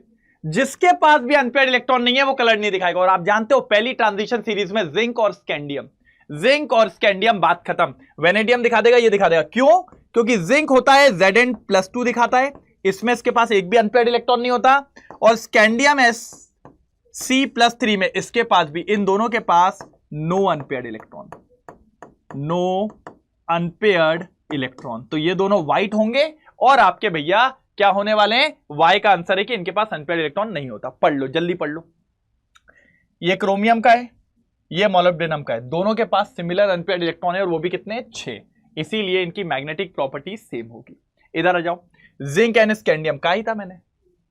जिंक +2 में आपका सॉल्ट व्हाइट दिखाएगा और स्कैंडियम आपका क्या दिखाएगा बेटा? +3 में। दोनों के पास नो अनपेयर्ड इलेक्ट्रॉन, इसीलिए ये लोग कलर्ड कंपाउंड नहीं बनाते। मैंने कहा ना बेटा, टेंशन की बात नहीं है, बिल्कुल इजी चीज है, बस मेरे साथ पढ़ते चलो, कोई दिक्कत नहीं आएगी। ठीक है, आ जाओ। क्या बोल रहा है पहला? Oxidation of ethanol in the presence of acidified potassium dichromate, K2Cr2O7 के प्रेजेंस में कराना है। और सर जी आपके पास इथेनॉल है, प्राइमरी अल्कोहल है बेटा, प्राइमरी अल्कोहल का सबसे बढ़िया ऑक्सीडेशन होता है और एकदम आखिरी तक जाएगा, कोई दिक्कत की बात नहीं है। जब आप इसका कंप्लीट ऑक्सीडेशन कराओगे और आपने लिया भी कौन? स्ट्रॉन्ग ऑक्सीडाइजिंग एजेंट, सीधे कार्बोक्सिलिक एसिड में पहुंचेगा, सीधे कार्बोक्सिलिक एसिड में पहुंचेगा, कोई रोक नहीं सकता। अगर कोई रोक दे तो बात वाली बात हो जाएगी, कोई अगर रोक दे तो बात वाली बात हो जाएगी। ठीक है, अगला आ जाओ। क्या बोल रहा है? Reaction of propanoic acid. Propanoic acid बोले तो ठीक है, इन द प्रेजेंस Br2 का in the presence of red phosphorus. Sir अगर आपको याद हो तो एक रिएक्शन पढ़ाई थी, HVZ रिएक्शन। HVZ रिएक्शन है हेल वॉलहार्ड ज़िलिंस्की रिएक्शन। ये अल्फा कार्बन पे अटैक करता है, अल्फा कार्बन ये रहा, बस बस बाबू बस, ये बन गया, ये बन गया भाई। ठीक है, थर्ड वाला आ जाओ। थर्ड वाले को रुक जाओ, पहले इधर पे आओ। सर सेम रिएक्शन है, प्रोपेनोइक एसिड है और इस बार कौन है? क्लोरीन है, इस बार क्लोरीन है, सेम रिएक्शन है, सेम रिएक्शन है, बिल्कुल सेम है। बस आपको क्या करना है, इसकी जगह पे Cl2 ले लेना है और यहां Cl आ जाएगा। देखो ये, अब आप बस एक चीज समझो, ये जो थर्ड वाली है थोड़ी सी ये बड़ी रिएक्शन है, थोड़ी सी ये बड़ी रिएक्शन है, आपको बस ये समझना पड़ेगा। ये वाली जो है ना, ये थोड़ी सी आपकी बड़ी रिएक्शन है। मैंने कहा ठीक है, ओके, देखते हैं इसको थोड़ा क्या कर सकते हैं इसमें अपन जल्दी। चलो बेटा, तो इसको बना लें। अरे बेटा बहुत मजा आएगा। आपको ऐसा लगता हुआ यार सर जी परेशान कर रहे हो ये थर्ड फोर्थ वाले को लेके, पहले ये 3 को देख लो आप एक बार, पहले ये 3 को देख लो, यही बना, यही बना, यही बना। अपन को बस ये थर्ड वाला बनाना है अभी, है ना? बन जाएगा, टेंशन नहीं लेना रे। मैंने क्या कहा? टेंशन नहीं लेना है, बस मैं जगह ढूंढ रहा हूं किधर बनाऊं। उसने क्या बोला है जरा सुनो, isopropyl magnesium bromide. Isopropyl magnesium bromide का मतलब ये होता है, ये देखो, ये होता आइसोप्रोपाइल मैग्नीशियम ब्रोमाइड। अब मेरी बस बात सुनते चलना, इतनी बढ़िया बात है ना सर, कराइए ये रिएक्शन। कार्बन डाइऑक्साइड के साथ बोला इसने, किसी भी एक साइड बॉन्ड की शिफ्टिंग कर दो, किसी भी एक साइड कर दो, आपका मन मेरा, ये माइनस ये प्लस। अब ये खबर पहुंची किसके पास? मैग्नीशियम के पास, कि ऐसा ऐसा हो रहा है। तो मैग्नीशियम तो भैया पॉजिटिव बाबू, ये नेगेटिव बाबू। अब पॉजिटिव किसके पास जाएगा? नेगेटिव के पास, और पॉजिटिव के पास कौन जाएगा? नेगेटिव। अब देखो कैसा बनेगा, प्यार से देखना, बस प्यार से देखना बाबू। हाँ, पहले ये लिखो CH3, फिर लिखो CH, बहुत बढ़िया, एक ऊपर CH3। अब इसके पास कौन आएगा? प्लस के माइनस के पास प्लस आता है, तो ये आ गया कार्बन, और कार्बन आ गया और कार्बन के साथ डबल बॉन्ड आ गया। ये देखो, ठीक है, गलत बनाए हो सर, गलत बनाए हो सर। कैसे गलत बनाया मैं बताता हूं, इसको ऐसे बनाओ तब ज्यादा मजा आएगा। देखो, एक से क्या हुआ? कार्बन जोड़ा ना एक से, उसके पास डबल बॉन्ड हो, और सिंगल बॉन्ड से कौन हो गया? ऑक्सीजन हो गया। अब ऑक्सीजन के पास कौन आया? MgBr। ओके, ये अब MgBr रो रहा है। क्यों सर, क्यों रो रहा है MgBr? कह रहा है यार मेरे को इतने सबके साथ नहीं रहना, मेरे को जाना है, मेरे को घर जाना है। मैंने कहा चल ठीक है चले जा। तो इसकी रिएक्शन हुई पानी के साथ, पानी में इसको 2 चीजें मिल गई, H+ OH-। इसने कहा यार OH- को लेके निकल लेता हूं, OH- को लेके निकल लेता हूं। तो ये भगा यहां से, भग चला, ये देखो, प्लस प्लस CH3 CH ऊपर CH3 C double bond O और भैया ये बन गया ये आपका कार्बोक्सिलिक एसिड रेडी हो गया। ये कार्बोक्सिलिक एसिड रेडी हो गया। क्या है? 2 methyl propanoic acid. 2 methyl propanoic acid, ये देखो 2 मिथाइल प्रोपेनोइक एसिड ये बन के तैयार हो गया। ठीक है, कोई दिक्कत यहां तक कोई दिक्कत हो तो बताओ। ठीक है, अब इसने क्या बोला पता है? ये जो चारों कंपाउंड बने, पहला नंबर डालो, सबके नंबर डालो पहले। पहला, दूसरे वाले का ये रहा, तीसरे वाले का ये रहा और चौथे वाले का ये रहा। इन चारों को increasing order of pKb value में जमाओ। किस में जमाओ? पीकेए वैल्यू में। अब पीकेए वैल्यू का मतलब क्या होता है? जो ज्यादा एसिडिक होता है ना उसकी पीकेए वैल्यू कम होती है। हाँ, मतलब आप लिख सकते हो, देखो ऐसा, पीकेए वैल्यू जो है 1 अपॉन एसिडिक कैरेक्टर के बराबर होती है। मतलब आप क्या करो, आप तो ये पता लगा लो सबसे एसिडिक कौन है, जो सबसे ज्यादा एसिडिक उसकी पीकेबी वैल्यू सबसे कम हो जाएगी। चलो आओ, अब देखो सबको देखो, बस सारे कार्बोक्सिलिक एसिड है, कार्बोक्सिलिक कार्बोक्सिलिक कार्बोक्सिलिक कार्बोक्सिलिक। हम जानते हैं electron withdrawing group carboxylic acid की स्ट्रेंथ बढ़ा देते हैं, है ना, इलेक्ट्रॉन विड्रॉइंग ग्रुप। तो यहां देखिए, यहां Br है, यहां पर क्लोरीन है।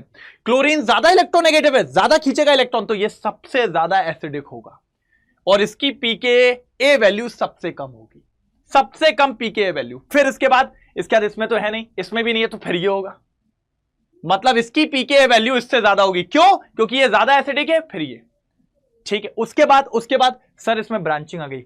ब्रांचिंग हमेशा दिक्कत देती है सर, दिक्कत देती है सर। हम चाहते हैं कि ये इलेक्ट्रॉन डोनेटिंग ग्रुप कब हो, तो फिर ये ज्यादा एसिडिक है और सबसे कम एसिडिक ये होगा।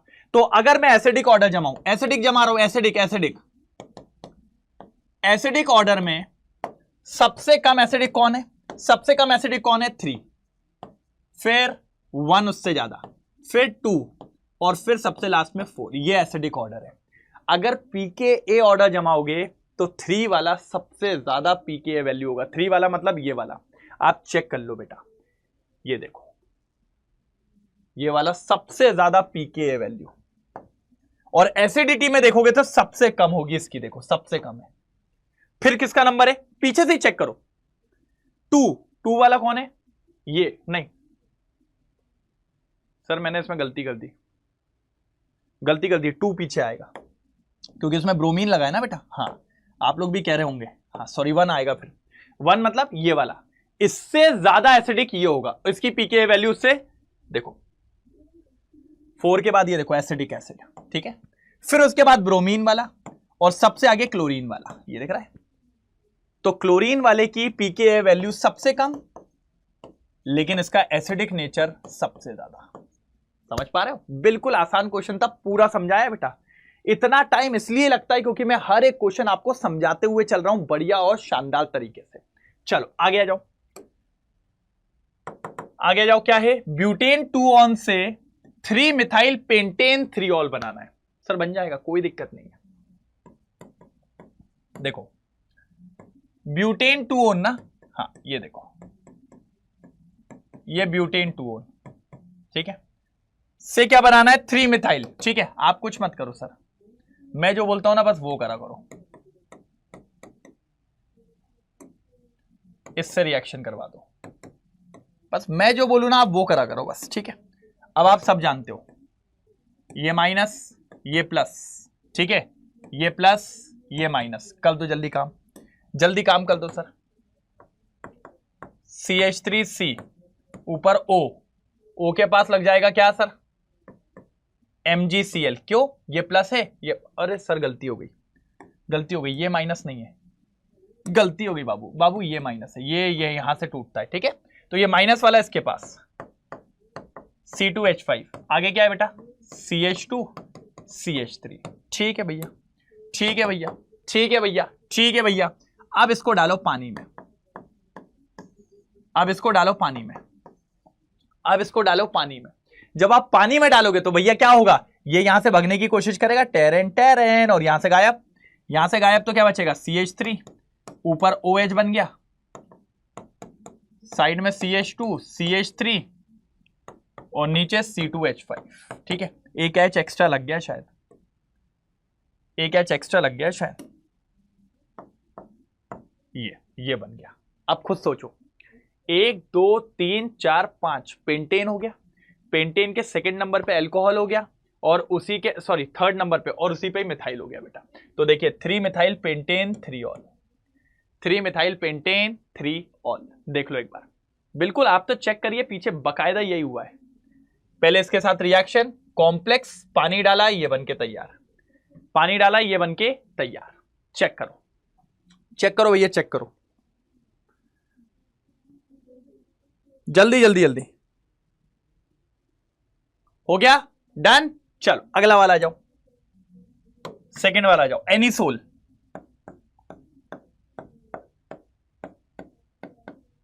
OCH3, ठीक है। इसकी रिएक्शन किससे करवानी है भैया?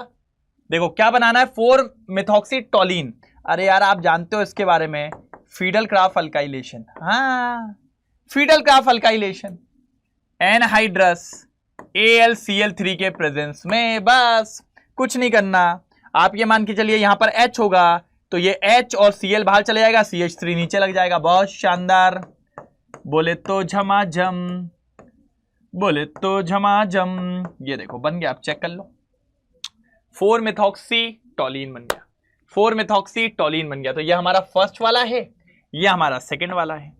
चलो थर्ड वाला कर दे, phenol to benzene, phenol to benzene. Third वाला कर दे फिनॉल टू बेंजीन, थर्ड वाला कर दे फिनॉल टू बेंजीन, यही कर देते हैं सर। फिनॉल, सर बेंजीन बनाने की 3-4 रिएक्शन ही है भैया, कुछ मत करो, जिंक से करवा दो, ZNO बन के चला जाएगा। हाँ, और ये आपकी बेंजीन बन गई, खत्म थर्ड वाला। इतना इजी आता है पेपर में, इतना इजी आता है पेपर में। थर्ड वाला हो गया, थर्ड वाला हो गया। ओके, और बताइए सर, अगला अगला अगला। फोर्थ वाला और आसान है, विलियमसन सिंथेसिस। फोर्थ वाला और आसान है, क्लोरोइथेन। ये देखिए प्लस,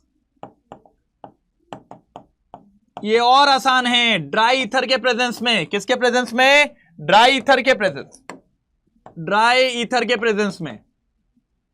देखिए क्या होगा, NaCl को बोलो आउट,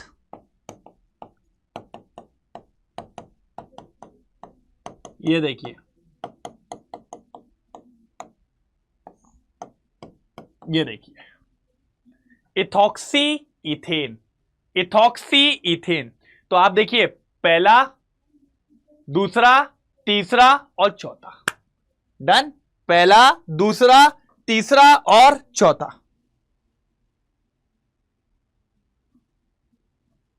ठीक, डन। चल ये देखो, पहला, दूसरा, तीसरा, चौथा। डन।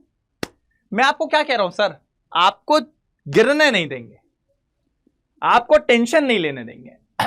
बस करते चलो, बस करते चलो, ठीक है। चलो चलो, अरेंज द फॉलोइंग क्वेश्चन। ठीक है बेटा, क्या बोल रहा है? Are the enthalpy of atomisation of zinc and copper match correctly, justify your answer. भैया जिंक की उनने दे दी है, ओ एंथैल्पी ऑफ एटमाइजेशन इतनी ज्यादा, ओ माय गॉड। कॉपर की दे दी है कम, अरे गलत बोल रही है। हाँ, एंथैल्पी ऑफ एटमाइजेशन सीधे सीधे नंबर ऑफ अनपेयर्ड इलेक्ट्रॉन पे डिपेंड करती है। एंथैल्पी ऑफ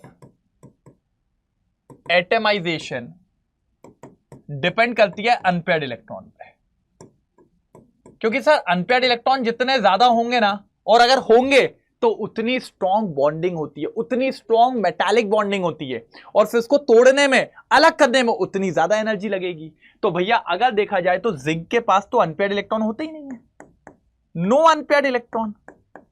अगर अनपेयर्ड इलेक्ट्रॉन नहीं है तो इसके अंदर बॉन्डिंग स्ट्रॉन्ग नहीं होगी, बॉन्डिंग स्ट्रॉन्ग नहीं होगी तो तोड़ने के लिए कम एनर्जी लगेगी, तो इतनी ज्यादा थोड़ी लगेगी बाबू। बाबू इसकी तो ये होनी चाहिए, और कॉपर के पास अनपेयर्ड इलेक्ट्रॉन होते हैं इसलिए ये कॉपर की होगी। तो समझ गए, तो ये गलत मैच था। एक बार चेक कर लेते हैं पीछे चल के। नो, देखो मैंने भी कहा enthalpy of atomisation of zinc is 130 because it has no unpaired electron, बोला ना, in D subshell, so the inter atomic interaction is weaker than copper. तो कॉपर से उसकी बॉन्डिंग वीक होती है, जिसके चलते ये लफड़े होते हैं।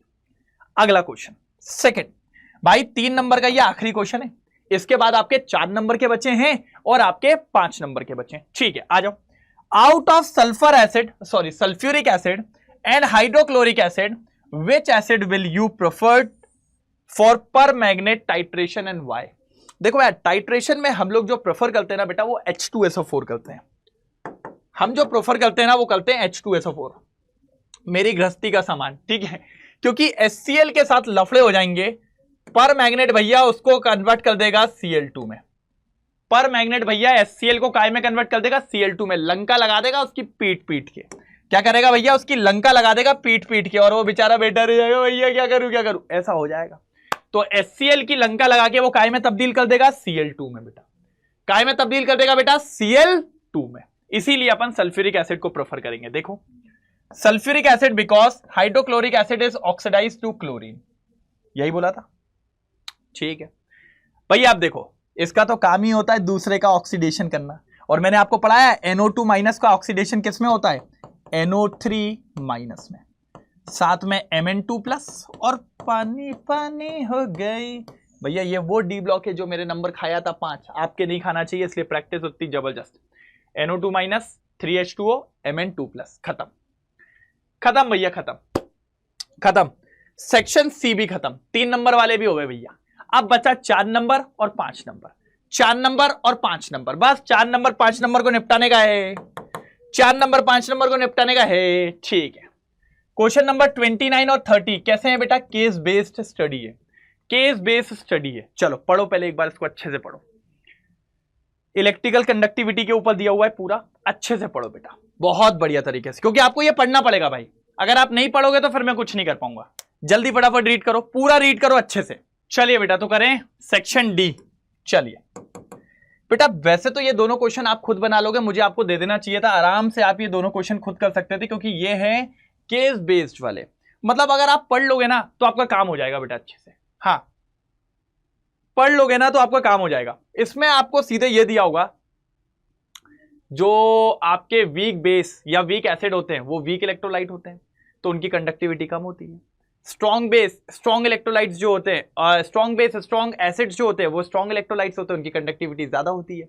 इनने कुछ नहीं करा है कि ऐसे चिप टाइप की बनाई है, उसको सोल्यूशन में डाल रहे हैं, स्ट्रॉन्ग बेस में, स्ट्रॉन्ग एसिड में, इन सब में। तो उनके पास 2 लाइट है, एक रेड है और एक ग्रीन है ना। आप खुद सोचिए, अगर आप वीक एसिड और वीक बेस में डालोगे तो लाइट्स नहीं जलेंगी, क्योंकि उसमें कंडक्टिविटी कम होगी। लेकिन अगर आप स्ट्रॉन्ग बेस और स्ट्रॉन्ग एसिड में डालोगे तो आपकी लाइट्स जलेंगी, और ये जो रेड वाली है ये तो बढ़िया एकदम टमटमा के जलेगी, और ये जो ग्रीन वाली है थोड़ी मीडियम जलेगी, उतना ज्यादा आपको ब्राइट वे में दिखेगी नहीं। ठीक है, बस यही है इसके अंदर, पूरा पूरा यही है। आप इसको अच्छे से रीड करिएगा बेटा। ये देखो चार्ट दिया हुआ है, स्केल दिया हुआ है, देखो दोनों ऑफ है, लो कंडक्टिविटी या है ही नहीं। ये डिम है, ये ऑफ है, ये भी लो कंडक्टिविटी मतलब वीक होगा। इधर मीडियम है, इधर ऑफ है, ये मीडियम कंडक्टिविटी, ये भी लो होगा। यहाँ ब्राइट है, यहाँ डिम है, तो भैया ये भी कंडक्टिविटी इतनी ज्यादा नहीं होगी, लेकिन ठीक ठाक होगी। लास्ट वाला देखिए, वेरी ब्राइट और मीडियम, ये वाले में वेरी हाई, ये आपके स्ट्रॉन्ग एसिड का हो सकता है और स्ट्रॉन्ग बेस का हो सकता है यहाँ पे। ठीक है, चलो आगे देखो क्या पूछा है।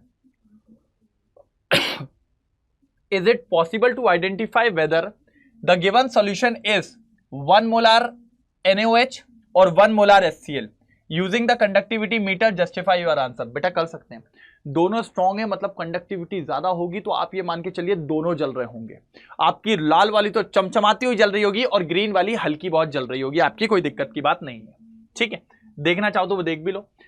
हाँ, both are strong electrolytes, so both LED will glow red and be very bright and green will be medium in both cases। ठीक है, इसने क्या बोला था? Is it possible to identify? हाँ, आइडेंटिफाई नहीं कर पाएंगे आप, लेकिन दोनों में। अच्छा, आइडेंटिफाई नहीं कर पाओगे? हाँ, क्योंकि दोनों में बराबर, क्योंकि दोनों, एक भाई स्ट्रॉन्ग बेस है, स्ट्रॉन्ग एसिड है, दोनों की कंडक्टिविटी ज्यादा है, तो आप ये नहीं बता पाओगे कि कौन सा आपका स्ट्रॉन्ग वाला है, कौन सा NaOH है, कौन सा HCl है, ये नहीं कर पाओगे। लेकिन दोनों में आपको ब्राइट मिलेगी, रेड भी, और आपकी वो कौन सी, ग्रीन वाली भी। ठीक है, बढ़िया मीडियम जलेगी।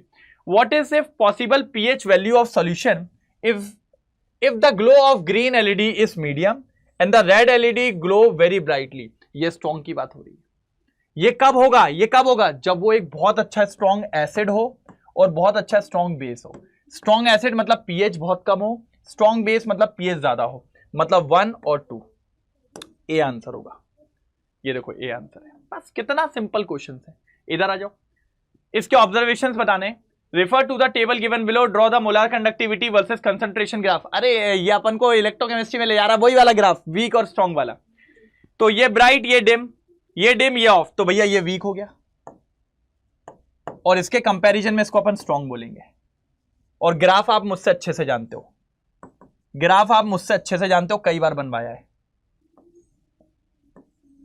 ठीक है, कई बार बनवाया ये ग्राफ। ये होता है स्ट्रॉन्ग के लिए और ये होता है वीक के लिए, ठीक है, आप चेक कर सकते हो। ये देखो बिल्कुल। अच्छा, आपसे पूछ रहा है कौन से सोल्यूशन, तो भैया स्ट्रॉन्ग कौन सा है, ए वाला, वही तो बताया मैंने, और ये आपका बी वाला, ठीक है, कोई दिक्कत की बात नहीं है यहां पर, ठीक है। चलो आगे आ जाओ, नेक्स्ट वाला, इसको भी पढ़िए अच्छे से। देखो क्या होता है ना बेटा, बहुत सी जगह दुनिया में जनरली बात करें तो अपन को क्या करना पड़ता है, इधर पे लिखा होगा iron EDTA complex in food fortification.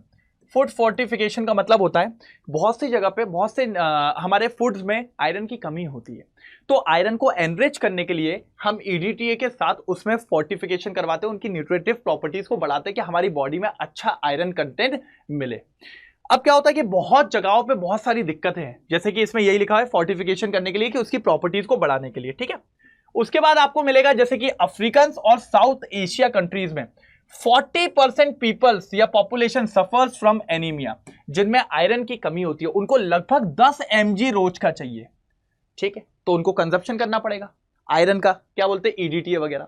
लेकिन ईडीटीए जो है ना, एक हद से ज्यादा अगर बॉडी में कंजप्शन हुआ तो बहुत प्रॉब्लम क्रिएट कर सकता है, बहुत ज्यादा, बहुत ज्यादा। यहां पे वो भी रहेगा, वो भी मिलेगा आपको, आप टेंशन नहीं लीजिए, सारी चीजें इसमें शोन करी हुई है, ठीक है। तो ये आपका पूरा वो ये आयरन के बारे में ही दिया होगा पूरा, ठीक है। फिर आगे देखिए, हाँ, ईडीटीए क्या होता है, चिलेटिंग लिगेंड्स होता है, आप जानते हो ईडीटीए के बारे में। कितने लोन पे डोनेट करता है, 6 लोन पे डोनेट करता है। कौन कौन करता है, नाइट्रोजन करते हैं 2 और 4 ऑक्सीजन करते हैं। पूरा स्ट्रक्चर पढ़ाया हुआ है मैंने आपको, कोई दिक्कत की बात नहीं है। देखिए यहां पर, यहां देखिए, यहां देखो, यहां से इंपॉर्टेंट है। Excessive consumption of EDTA can cause abdominal cramp, nausea, low blood pressure and damage to kidney. According to National Institute of Health, the unsafe of consume more than 3 gram of EDTA per day। एक दिन में 3 ग्राम से ज्यादा नहीं लेना है। Continuously more than 5 और 7 days के लिए, बिल्कुल। तो ये सब क्या है, दिक्कत है। अगर आप ले रहे हो ठीक है, लेकिन उसकी लिमिट्स को ध्यान रखो, है ना, ज्यादा नहीं करना है, सेव लिमिट तक लेना है, नहीं तो ऐसा ना हो कि अपन आयरन की कमी को दूर कर रहे थे और किसी चीज की बीमारी हो जाए, तो वो नहीं होना चाहिए। अब पहला क्वेश्चन क्या है, Why is Fe3 EDTA complex stable as compared to ferrous sulfate? बेटा मैंने आपको क्या पढ़ाया था कि जब भी ईडीटीए आता है ये रिंग स्ट्रक्चर बना लेते हैं। क्या बना लेते हैं बेटा, रिंग स्ट्रक्चर बना लेते हैं, और रिंग स्ट्रक्चर्स जो होते हैं वो ज्यादा स्टेबल होते हैं, इसीलिए ये ज्यादा स्टेबल है as compare to ferrous sulphate. फिर क्या कह रहा है, what happen when hard water is titrated against sodium EDTA. बेटा आप जानते हो कि हार्ड वाटर में कैल्शियम और मैग्नीशियम होता है। कैल्शियम और मैग्नीशियम पता है क्या करते हैं, इस ईडीटीए के साथ ज्यादा स्टेबल काम कर लेते हैं, ज्यादा स्टेबल बॉन्ड बना लेते हैं, तो वो इसके साथ चले जाते हैं और सोडियम पानी में चले जाता है, तो आपका जो हार्ड वाटर था वो सॉफ्ट में तब्दील हो जाता है। कितनी अच्छी बात है, पढ़ो बेटा, देखो स्टेबल कॉम्प्लेक्स, ठीक है, ये देखो पढ़ लो ऊपर वाला। Hardness of water is estimated by simple titration with this, the calcium and magnesium ion form stable complex with EDTA. हमारा काम हो जाता है, ठीक है। चलो अगला क्वेश्चन देखो, ये एक और क्या बोला है, यू आर अ डॉक्टर, ठीक है भैया, आई एम अ डॉक्टर, आपको भी बनना है। Working in Somalia, will you recommended iron fortified food to your patient, support your answer and reference from the passage. बिल्कुल यार, क्योंकि सोमालिया वहां पर 40% अपन ने देखा, अभी दिक्कतें हैं, आयरन की कमी है तो बॉडी में, तो फिर उनको आयरन सप्लीमेंट देने पड़ेंगे, यही एफई अपना ईडीटीए वाला देना पड़ेगा। बस आप लोग लिमिट्स का ध्यान रखिएगा, ऐसा ना हो कि आयरन की कमी को फुलफिल करने के लिए हम दूसरी बीमारी में चले जाएं, बस इतना याद रखना है, ठीक है। पढ़ो इसको पूरा, इस पूरे को बस यही याद रखना है। डेफिनेटली यस देना चाहिए, और यहां पर देखिए patient will be advise to consume the food product according to the recommendation safe limit of the fortificants, उससे ज्यादा नहीं लेना है, बस ये था। आगे देखो, आपसे पूछ रहा है what is the density of the ligand. Density का मतलब होता है कि वो कितने इलेक्ट्रॉन डोनेट करेगा, कितने लोन पेयर, तो भैया 6 लोन पेयर डोनेट करता है, ठीक है। Name the atoms through which it can bind to the central atom. तो बेटा वो 2 नाइट्रोजन देते हैं और 4 ऑक्सीजन देते हैं, वो भी दिखा देता हूं बेटा, ये सब तो पढ़ाया हुआ है पूरा। देखो 6 लोन पेयर देता है, 2 नाइट्रोजन देते हैं, 4 ऑक्सीजन देते हैं। ये रहा इसका स्ट्रक्चर, ये रहा इसका स्ट्रक्चर, पूरा बना के दिखाया। EDTA ethylene diamine tetra acetate, ethylene diamine tetra acetate. लो बेटा, अब आ गए आपके सीधे 5 नंबर वाले क्वेश्चंस पे।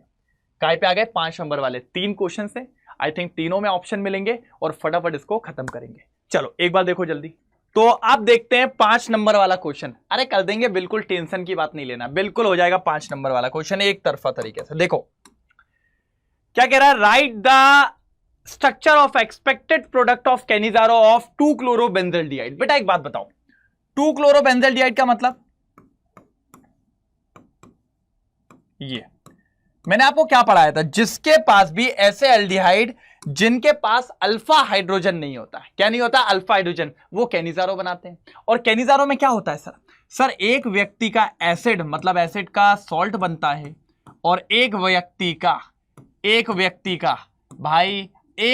का आपका एल्कोहल बन जाता है। बस बस बस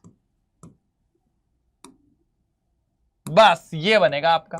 आप चेक करवा लो, एक बन गया एल्कोहल और एक बन गया आपका एसिड, बढ़िया तरीके से। ठीक है, अगला जाओ। How would you presence of SO3H group effect in the basic strength of aniline. देखो यार बेटा, एनिलीन बेस क्यों जाना जाता है? Due to lone pair. और ये जो होता है ये इलेक्ट्रॉन विड्रॉइंग ग्रुप है। मैं हमेशा एक बात कहता हूं आपको, अगर कहीं पर इलेक्ट्रॉन विड्रॉइंग ग्रुप है तो आप इतना याद रखना, बेसिक स्ट्रेंथ कम होगा। आप बस इतना याद कर लो, बात खत्म हो जाएगी कि बेसिक स्ट्रेंथ यहां पर कम होने वाला है, यहां पर बेसिक स्ट्रेंथ कम होने वाला है, और साथ ही साथ एसिडिक स्ट्रेंथ बढ़ने वाला है, एसिडिक स्ट्रेंथ बढ़ने वाला है। बस इतना याद रख लो, बेसिक स्ट्रेंथ कम, एसिडिक स्ट्रेंथ ज्यादा। ठीक है, बस यही रहेगा। Convert acetic acid to ethane amine. Acetic acid को इथेन अमाइन में पहुंचाना है। पहुंचा तो देंगे, डरते तो नहीं है, पहुंचा तो देंगे, लेकिन सोच रहे हैं लिखेगा। तो थर्ड वाले को ऊपर सॉल्व कर देते हैं। क्या बोल रहे भैया? एसिटिक एसिड को इथेन अमाइन ना। ठीक है, एसिटिक एसिड क्या होता है? यही होता है क्या नहीं होता बेटा? बताओ। पहले ये 3 चेक कर लें अपन, पहले ये 3 चेक कर लो। देखो दिख रहा है ये देखो आपका एक सॉल्ट बना और एक आपका एल्कोहल बना। ये देखिए इलेक्ट्रॉन विड्रॉइंग ग्रुप है, तो भैया बेसिक नेचर को क्या करेगा? कम करेगा। ठीक है, ये दोनों हो गए। अब अपन यहां पर देख लेते हैं, ठीक है भाई, क्या ये देखो, ठीक है, इसका करवाओ रिडक्शन। आप सभी जानते हो, अगर अपन ने एसिड का रिडक्शन करवाया तो पक्की बात है एल्कोहल बनता है। जी हां, अरे सबको पता है सर। एल्कोहल की करवा दो HCl से करवा दो, SOCl2 से करा दो, किसी से भी करा दो, तो ये बन जाएगा CH3 CH2Cl। बस अब इसकी करा दो अमोनिया से, तो क्या होगा? एक HCl निकल जाएगा और CH3 CH2 NH2। यही चाहिए था आपको। देखो इथेन अमाइन, बहुत ही बढ़िया। Write the step to prepare benzoic acid from benzoyl chloride. Benzoyl chloride से बेंजोइक एसिड, भैया रोजनमंड रिएक्शन होती है आपकी, होती है कि नहीं होती है? बताओ, रोजनमंड रिएक्शन होती है कि नहीं होती है? H2BT BaSO4। ठीक है, क्या बोला गया है आपका? बस एक बार देख लो आप अच्छे से, क्या बोला गया है? बेंजोइक एसिड पहुंचाना है बेंजोइल क्लोराइड से। ठीक है भैया, यहीं कर देते हैं, आ जाओ। बेंजोइल क्लोराइड का मतलब क्या होता है सर? ये पहले तो आप इसमें क्या करो, H2PDBaSO4 वाला, तो यहां से क्या होगा? एक HCl निकल जाएगा और ये बन जाएगा एल्डिहाइड। ओ सर, और सर एक बार एल्डिहाइड बन गया तो डालो ना KMNO4। यस सर, आपका कार्बोक्सिलिक एसिड तैयार। कोई रोक पाएगा क्या? यही तो चाहिए था, कार्बोक्सिलिक एसिड बन गया। ठीक है सर, अगला क्वेश्चन क्या है? Last, give a chemical test to distinguish between propanol and propanone. बेटा एल्डिहाइड है, बेटा कीटोन है। कितनी बार बोला है? टॉलेंस रिएजेंट लगा दो। ये टॉलेंस रिएजेंट दे देगा, सिल्वर मिरर टेस्ट ये नहीं दे पाएगा, खत्म। तो देख रहा हो एक पार्ट हो गया भाई, इसमें आपको 5 नंबर मिल जाएंगे। लेकिन अब इसके और वाले क्वेश्चंस भी हैं, तो 5 उनको भी करना पड़ेगा। क्या कर सकते हैं सर?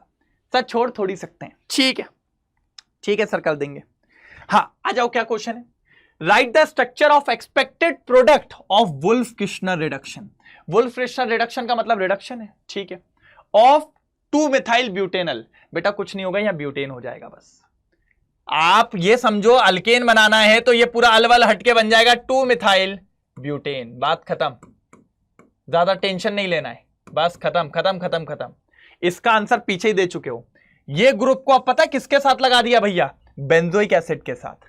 और वो कह रहे हैं एसिडिक स्ट्रेंथ पे क्या फर्क पड़ेगा, तो अभी बताया अगर इलेक्ट्रॉन विथड्रॉइंग ग्रुप है तो एसिडिक स्ट्रेंथ को बढ़ाएगा, बेसिक को कम करेगा, तो इस केस में एसिडिक स्ट्रेंथ को बढ़ा देगा। Prepare acetic acid from ethane amine. Ethane amine से क्या बनाना है आपको? इथेन अमाइन से क्या बनाना है आपको पहले ये बताओ। इथेन अमाइन से क्या बनाना है आपको पहले बताओ। इथेन अमाइन से हमें एसिटिक एसिड बनाना है, चलो बना देंगे। इथेन अमाइन है ना, ये लो सर। हमेशा याद रखो इस ग्रुप को हटाना होना तो आप इसको डाइजोनियम में कन्वर्ट करो। किसमें? डाइजोनियम में। HONO और H2O।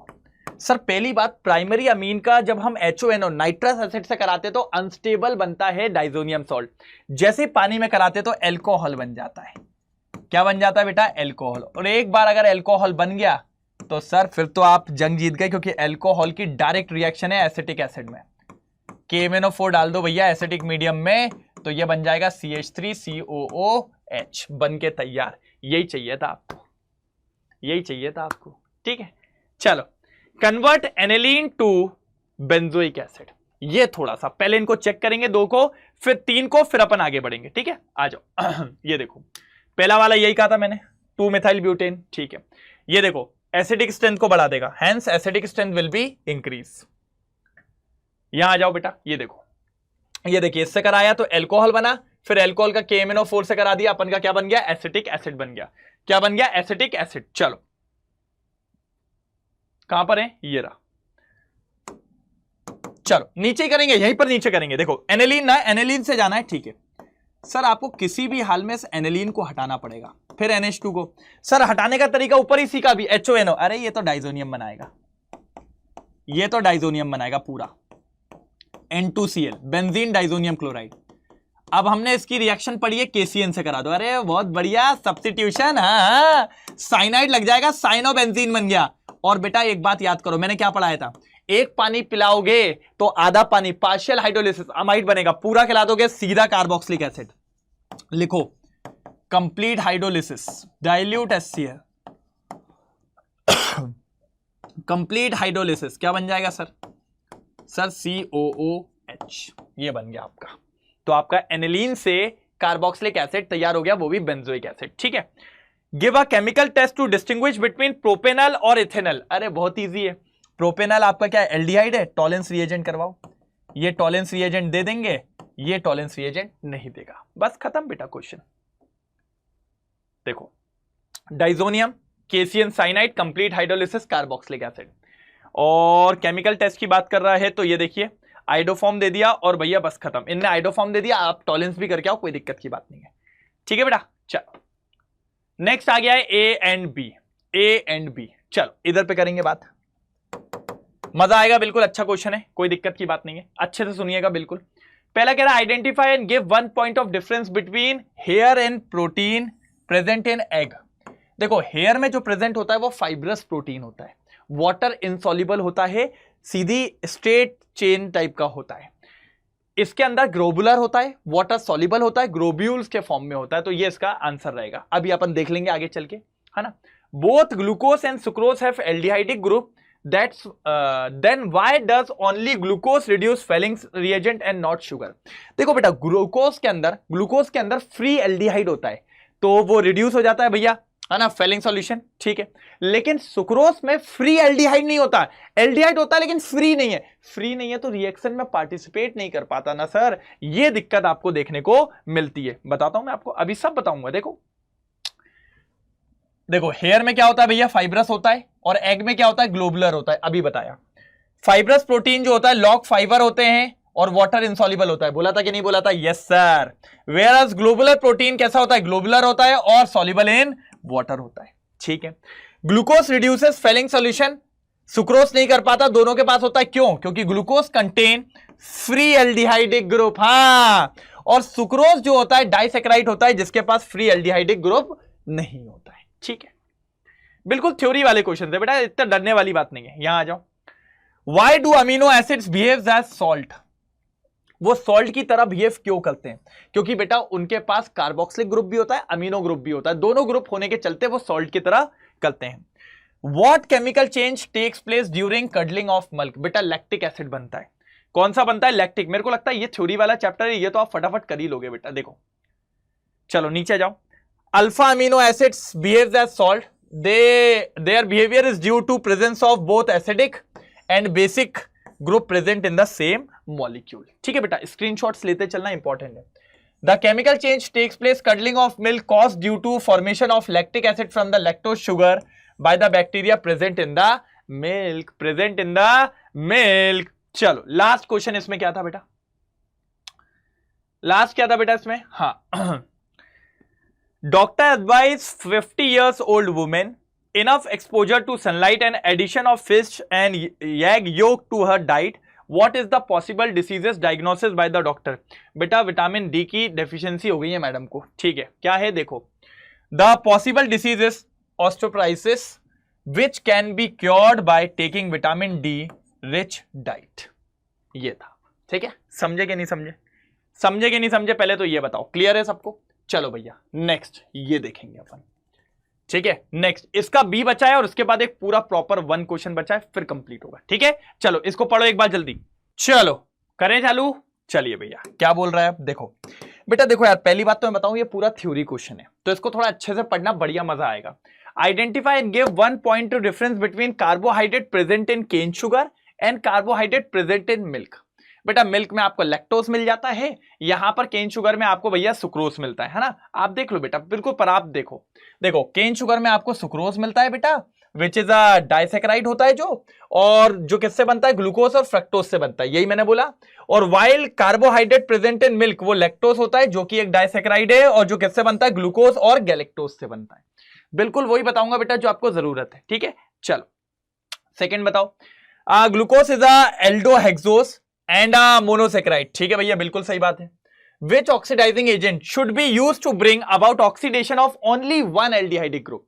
मतलब जब मैं इसका ऑक्सीडेशन कराऊं तो सिर्फ एल्डिहाइडिक ग्रुप वाले का ऑक्सीडेशन हो, तो मैं कहता हूं उसके लिए आप ले लो Br2, ब्रोमीन Br2 ले लो बेटा, ये आराम से करवा देगा, ठीक है। चलो इस अमीनो एसिड का पीएच क्या होगा ये बताइए। देखो वैसे अमीनो एसिड में क्या होता है, एक कार्बोक्सिलिक एसिड है, एक NH2, तो लगभग उसका पीएच 7 होता है, लेकिन इसमें एक अमीन है बेसिक और दो कार्बोक्सिलिक एसिड ग्रुप है। अरे भैया तो एसिड वालों की पावर ज्यादा है, तो इसका पीएच लेस देन 7 होगा। क्या होगा बेटा? लेस देन 7 होगा, ठीक है। आगे name the two major molecular shape form due to formation of secondary structure of protein. बेटा एक अल्फा हेलिक और beta pleated sheet structure, beta pleated sheet structure. बाकी आशीष के गम से ब्लीडिंग हो रही है, स्कर्वी हो सकता है, हाँ। The doctors prescribe mention that Ashish is suffering from scurvy, सही बात है।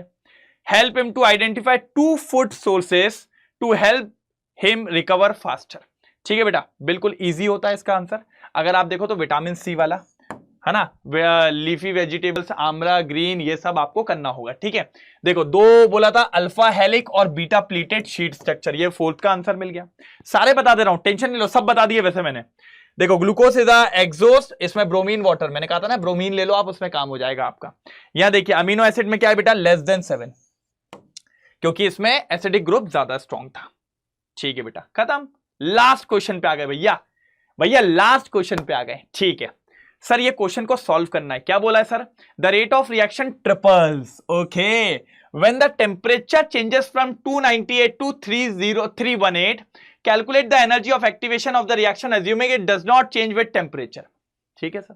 आपको इसमें फॉर्मूला लगाना है, log K2 upon K1 EA upon 2.303 R, ठीक है, 1 upon T1 minus 1 upon T2, बस। देखो T2 का मतलब हायर टेम्परेचर 318, T1 का मतलब 298, उसने बोला ट्रिपल हो गया तो K2 अपॉन K1 की वैल्यू हो जाएगी 3, इसकी वैल्यू 3 होगी।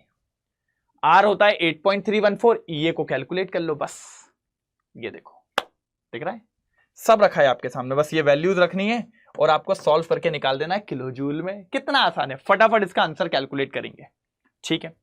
सेकंड क्या बोल रहा है, identify the order of reaction and right it's integrated rate equation mentioning what each term in the equation represent. सबसे पहली बात तो मैंने आपको सिखाया था, यहां पर सिर्फ कॉन्सेंट्रेशन आर लिखा है, लॉग नहीं लिखा, मतलब जीरो ऑर्डर रिएक्शन है बस। अरे यार मैंने क्या बोला, अगर आप मेरा साथ दोगे ना भाई, ये देखो R nought initial concentration, final concentration, time, और ये जीरो ऑर्डर रिएक्शन है। कौन सी है बेटा, जीरो ऑर्डर रिएक्शन। चेक करो चेक करो, अरे मैं तो कहता हूं आप तो चेक करो बिल्कुल, ये सॉल्व किया हुआ है पूरा क्वेश्चन, देखो यही था अभी, है ना। ये बेटा ए नॉट माइनस ए आएगा, ये नहीं आएगा, ए नॉट माइनस ए आएगा, ठीक है। If K is the rate constant, R is concentration of reactant time T, ये आपका इनिशियल कॉन्सेंट्रेशन है, जीरो ऑर्डर रिएक्शन है, ठीक है। चलो नेक्स्ट क्वेश्चन, लास्ट क्वेश्चन आ गया बेटा, थर्ड वाले का बी वाला पार्ट है। थर्ड एक क्वेश्चन सॉल्व करने को बोला है, हो जाएगा कोई दिक्कत नहीं है। देखो, if the total pressure of the gas is found to be 200 torr after 10 second and 300 torr upon the completion decomposition of SO2, calculate the rate constant given log 3 दिया हुआ है, ठीक है बेटा। बहुत इजी है, पहले तो आप रिएक्शन लिख लो, ये वाली ये रिएक्शन है, ठीक है। इस रिएक्शन में अगर t इक्वल्स टू 0 सेकेंड पे देखूं तो आपका ये होगा PI, इनका तो कोई प्रेशर नहीं होगा। पूरी कंप्लीशन पे देख लूं तो ये तो 0 हो जाएगा, ये आपका हो जाएगा PI, ये PI आ जाएगा, ठीक है। और जब 10 सेकेंड पे देखूंगा तो ये क्या हो जाएगा, PI माइनस एक्स, और ये हो जाएंगे XX, देखो आपके सामने लिखे।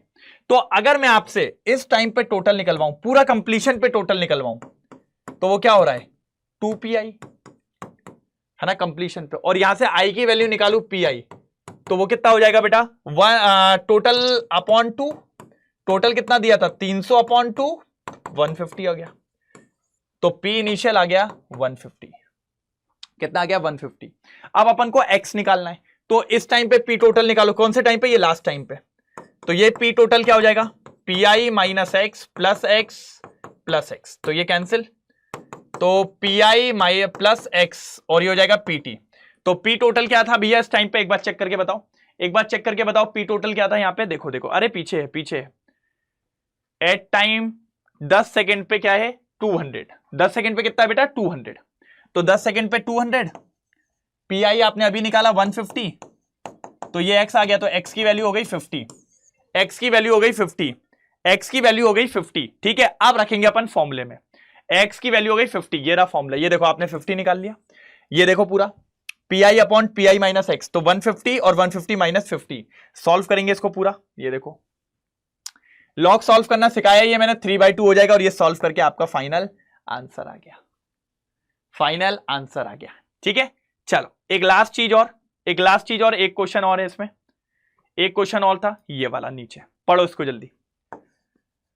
For a bimolecular elementary reaction A plus B gives product, write the expression for the rate of reaction related temperature and activation energy for the reaction and also mention what each term represent.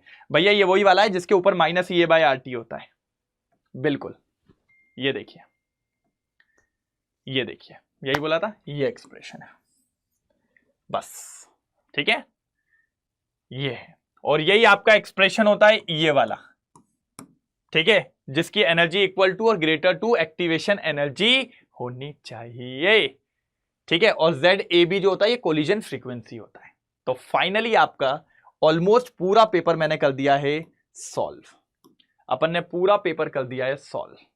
तो बस बढ़िया तरीके से इसको solve करो और comment section में बताना कैसा लगा, ठीक है। Okay bye bye, take care.